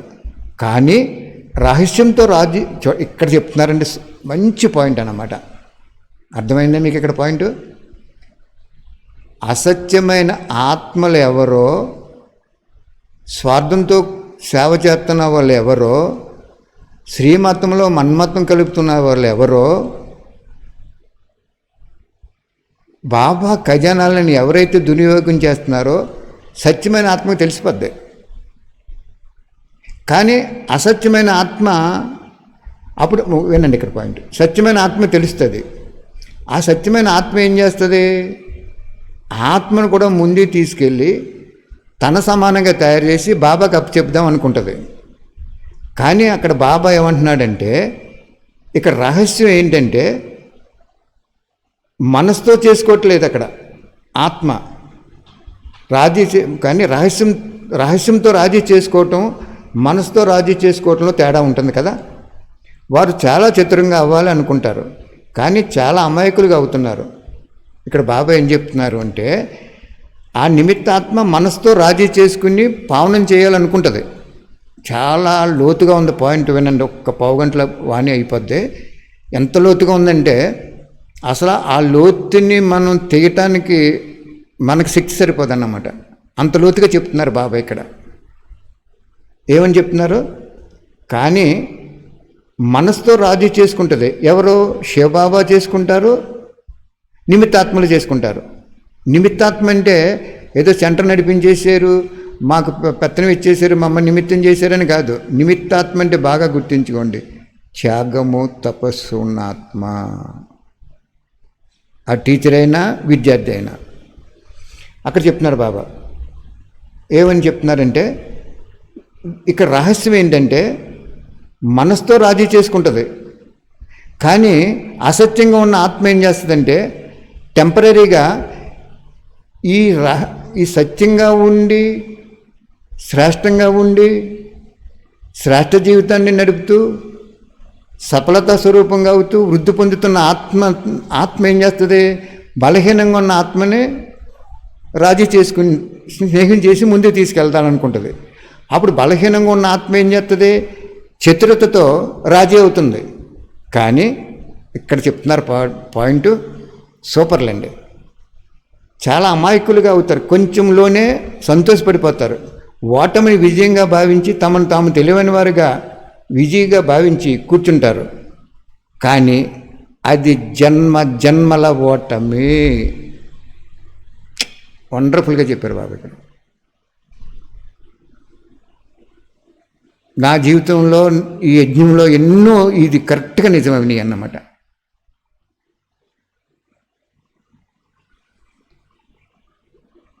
ఎప్పుడైతే అసత్యంగా ఉన్న ఆత్మని ముందు తీసుకెళ్ళాలని సత్యంగా ఉన్న ఆత్మ రహస్యయుక్తంగా ఆత్మని మనసుతో రాజీ చేసుకుని ముందుకు తీసుకెళ్తున్నప్పుడు అసత్య ఆత్మ మనసు సత్యంగా ఉండదు. వీళ్ళతో ఉంటే ఇంకా మనకి పరివారం పెరుగుతారు, వీళ్ళు అన్నీ పెరుగుతారు అని వీళ్ళతో స్నేహం చేస్తుంది. ఎవరో? అసత్యమైన ఆత్మ. సత్యమైన ఆత్మ ఏం చేస్తుంది? మనస్పూర్వకంగా స్నేహం చేస్తుంది. అసత్యమైన ఆత్మ ఏం చేస్తుంది? వీళ్ళు ఎదిగారు కదా, వీళ్ళ దగ్గర ఇంకా జనం ఉంటారు, జనం దగ్గర ధనం ఉంటుంది, ఇలాగని చెప్పి వాళ్ళతో స్నేహం చేస్తుంది. చేసిన తర్వాత ఏమవుతుంది? కొన్నాళ్ళకి ఈ సత్యంగా ఉండి నిమిత్తంగా ఉన్న ఆత్మ ఇంకా ఆత్మని మార్చలేక వదిలేస్తుంది అవసరమైతే, బాబా వదిలేసినట్టు. ఈ ఆత్మ ఏమనుకుంటుంది? ఏ ఆత్మ? అసత్యంగా ఉన్న ఆత్మ. సత్యంగా ఉన్న ఆత్మ నాతో కలుస్తుంది కదా, నేను వాళ్ళతో కలిసి అవసరమైతే వాళ్ళ పరివారాన్ని కూడా నా వైపు లాగేసుకుని బుద్ధి చిత్రతతో మనం ఇంకా కలుపుకోవచ్చని స్నేహం చేస్తుంది. అక్కడ చెప్తున్నాడు బాబా టాప్ మోస్ట్ పాయింట్. అస్సలు ఇది దివ్య బుద్ధి ఉంటేనే కానీ వాని అర్థం అవుదాం. ఏమంటున్నారు అక్కడ బాబా? ఆ ఆత్మ, ఏ ఆత్మ?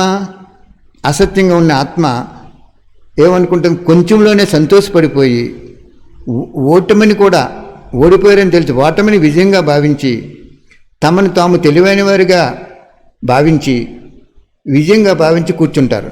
కానీ అది జన్మ జన్మల భాగ్యాన్ని ఓడించేస్తుంటున్నారు బాబు.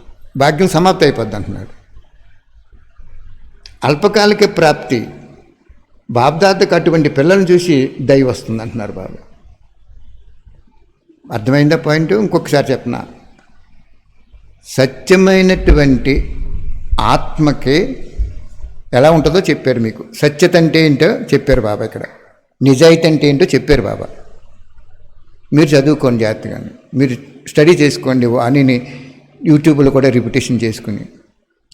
నిజాయితీ గల ఆత్మలో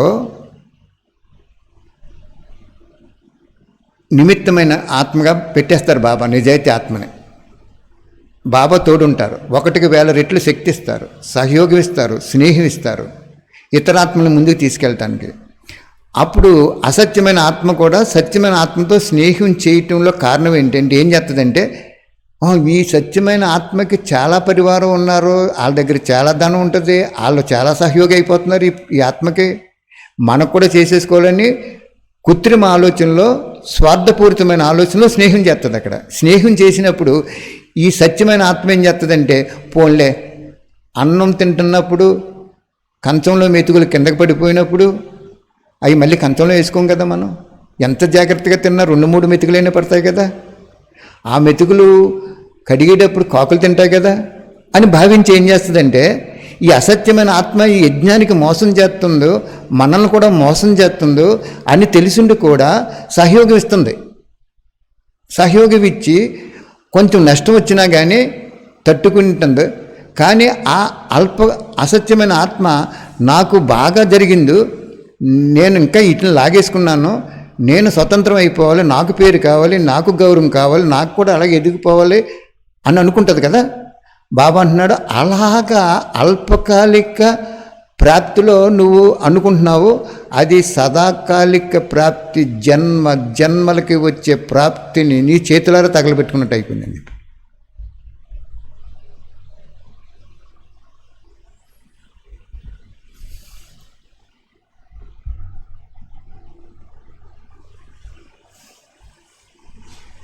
అది జన్మ జన్మల ఓటమే. అల్పకాలిక ప్రాప్తి పొందేవు, కానీ బాబా కూడా అటువంటి పిల్లల్ని చూసి దయ వస్తుందంట. అర్థమైందా పాయింట్? దయ వస్తుంది. మేము చాలా తెలివైన వారం అని పరివారం పరదాలో ఉంటూ స్వయానికి స్వయమే సదాకాలిక అకల్యాణానికి నిమిత్తం అవుతున్నారు అని. అయినా కానీ బాబ్దాదా ఏమంటారంటే, వారికి శాస్త్ర పురుషార్థము శాస్త్ర ప్రాప్తి లభించే విధి లేని కారణంగా వాళ్ళు అలాగే అయిపోయారని సర్దిద్దుకుంటాడు అంటున్నాడు ఆయన బాబా. ఏం చేస్తారు మరి? అందరూ ఆయన పిల్లలే కదా, అందరికీ ఒకే శ్రీమతం ఇచ్చారు కదా, అందరికీ మధువనంలో వచ్చారు కదా, అందరికీ మధువనంలో వచ్చే కదా, ఓ దాది శరీరంలోకి వచ్చే కదా, అందరి సమక్షంలోనే కదా ఈ బాణి చెప్తా. మరి ఎవరికి సెపరేట్ చేయలేదు కదా. నిజాయితీ ఆత్మ అంటే ఏ విషయాలని ఆధారంగా పునాది తయారు చేసుకోకూడదు. ప్రతి విషయం యొక్క అనుభవం ఆధారంగా, ప్రాప్తి ఆధారంగా ఉండాలి. విషయం మారితే మన పునాది మారటం అంటే నిశ్చయంలో సంశయం వచ్చేస్తుంది. అర్థమైందా? అడుగుతున్నారు బాబా. నిజాయితీ ఆత్మ దేన్ని ఆధారం తీసుకోదంటున్నారు బాబా. ఒక వ్యక్తిని కానీ, ఒక వస్తువుని కానీ, ఒక వైభవాన్ని కానీ దేన్ని కూడా ఆధారం తీసుకోదంటున్నారు బాబా. నిజాయితీ ఆత్మ అంటే అర్థమైందా? ఎంత వండర్ఫుల్గా చెప్పారు బాబా. మరి లక్షణాలు రోజు మననం చేసుకుని మనలో ఉన్నాయో లేదో నింపుకోండి. ఒక 1000 మంది తయారైతే చక్కగా త్వరగా వినాశనం చేయించేద్దాం బాబా చేత. మనమే తీసుకురమ్మంటాడు బాబా సమయాన్ని. సమయం అలాగా తీసుకొస్తుంది. సమయం దానికి డేట్ ఫిక్స్ అయిపోయింది. ముందుగా మనం ఆహ్వానింతే మనకు గౌరవం. మన ఇంట్లో ఏదైనా మంచి శుభకార్యం జరుగుతుందనుకోండి, వాళ్ళకి ఫోన్ చేసి లేకపోతే ఇంటికి వెళ్ళి బొట్టెట్టి, పూర్వం పెళ్ళి అయితే ఏం చేసేవారు, ఈదులు 4 ఈదులు కూడా డోలు సనాయిలతో వెళ్ళి శ్రమపడి బొట్టెట్టి మా ఇంట్లో శుభకార్యం జరుగుతుంది రండి అనేవారు. ఎంత ప్రేమగా పిలిచేవారు వాళ్ళు. ఆ బొట్టు ఎందుకు పెట్టారు? ఆత్మ దగ్గర పెట్టారు. నువ్వు ఆత్మే, నేను ఆత్మే, చక్కగా పరమాత్మ మనందరినీ స్నేహం చేసేయడని కలపమని బొట్టెట్టేవారు అప్పుడు. ఇప్పుడు బొట్టు లేదు, ఏమీ లేదు, ఇది ఒక ఫ్యాషన్ అయిపోయింది ఇది ఇప్పుడు కదా. ఇప్పుడు మ్యారేజెస్ అన్నీ కూడా ఫ్యాషన్ఫుల్ అయిపోయినాయి. అప్పుడు ఆత్మీయతతో ఉండి, అది బాబా చెప్తున్నారు ఇక్కడ. బాబా ఏమనంటే నిజాయితీ ఆత్మ ఎప్పుడు కూడా ఎవరిని ఆధారం పెట్టుకోదు, ఆధారము పునాది చేసుకోదు అని చెప్తున్నారు బాబా. 1977లో వినాశనం అయిపోతుందని అన్నారు కదా, అప్పుడు జరిగిందిలేండి, అది పెద్ద హిస్టరీ. అప్పటి వరకు పవిత్రంగా ఉంటామని స్వయాన్ని నిర్దోషిగా, ఈశ్వరుని దోషిగా చేస్తున్నారు. బాబా ఏమంటున్నారంటే సమయ ప్రమాణంగా నువ్వు పవిత్రంగా ఉండటం గొప్ప విషయం కాదు, జీవితాంతము పవిత్రంగా ఉండాలంటున్నారు. పవిత్రత అంటే ఏం చెప్పారు ఇందాక?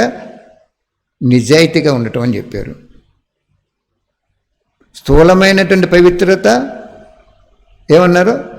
సంపూర్ణ స్థితి కాదు కదా. బాబా చెప్పారు, ఏం చెప్పారు?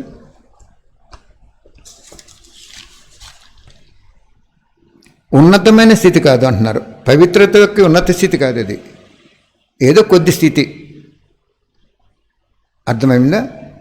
చూడండి, అయ్యప్ప మాల వేసుకునే వాళ్ళు 40 రోజులు దీక్ష పెట్టుకుంటారు కదా, అలాగా సామాన్యమైన స్థితి.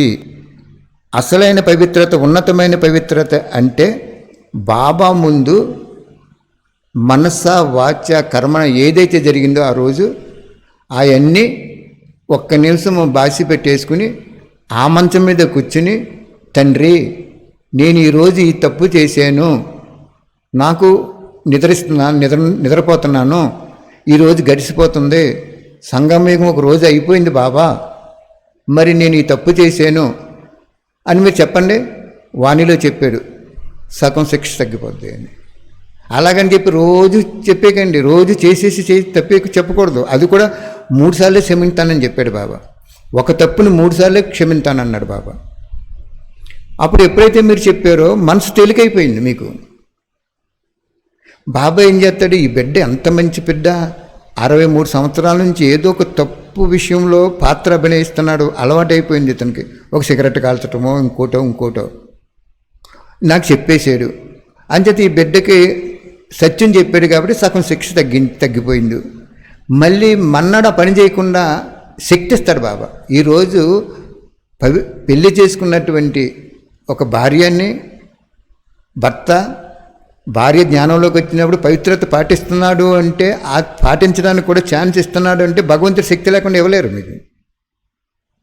అంచేది ఎప్పుడు కూడా మీరు ఏ విషయం ఓటమిలోని, విజయంలోని, పరాజయంలోని, తర్వాత నింద స్మృతులు అన్నీ బాబాకి చెప్పేయండి. ఇక్కడి నుంచి నేర్చుకోండి.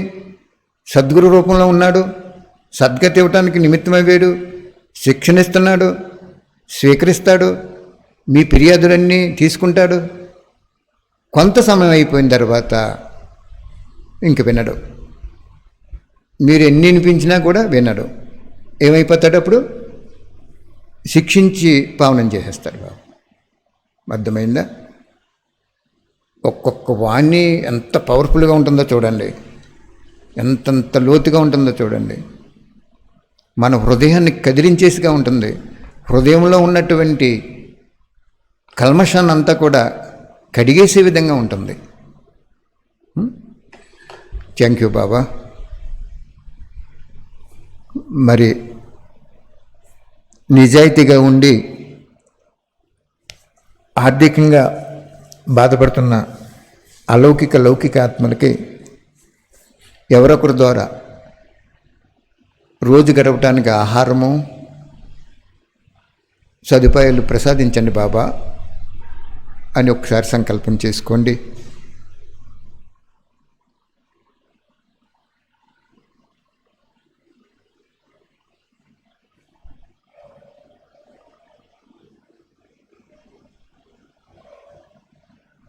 Thank you Baba, thank you very much.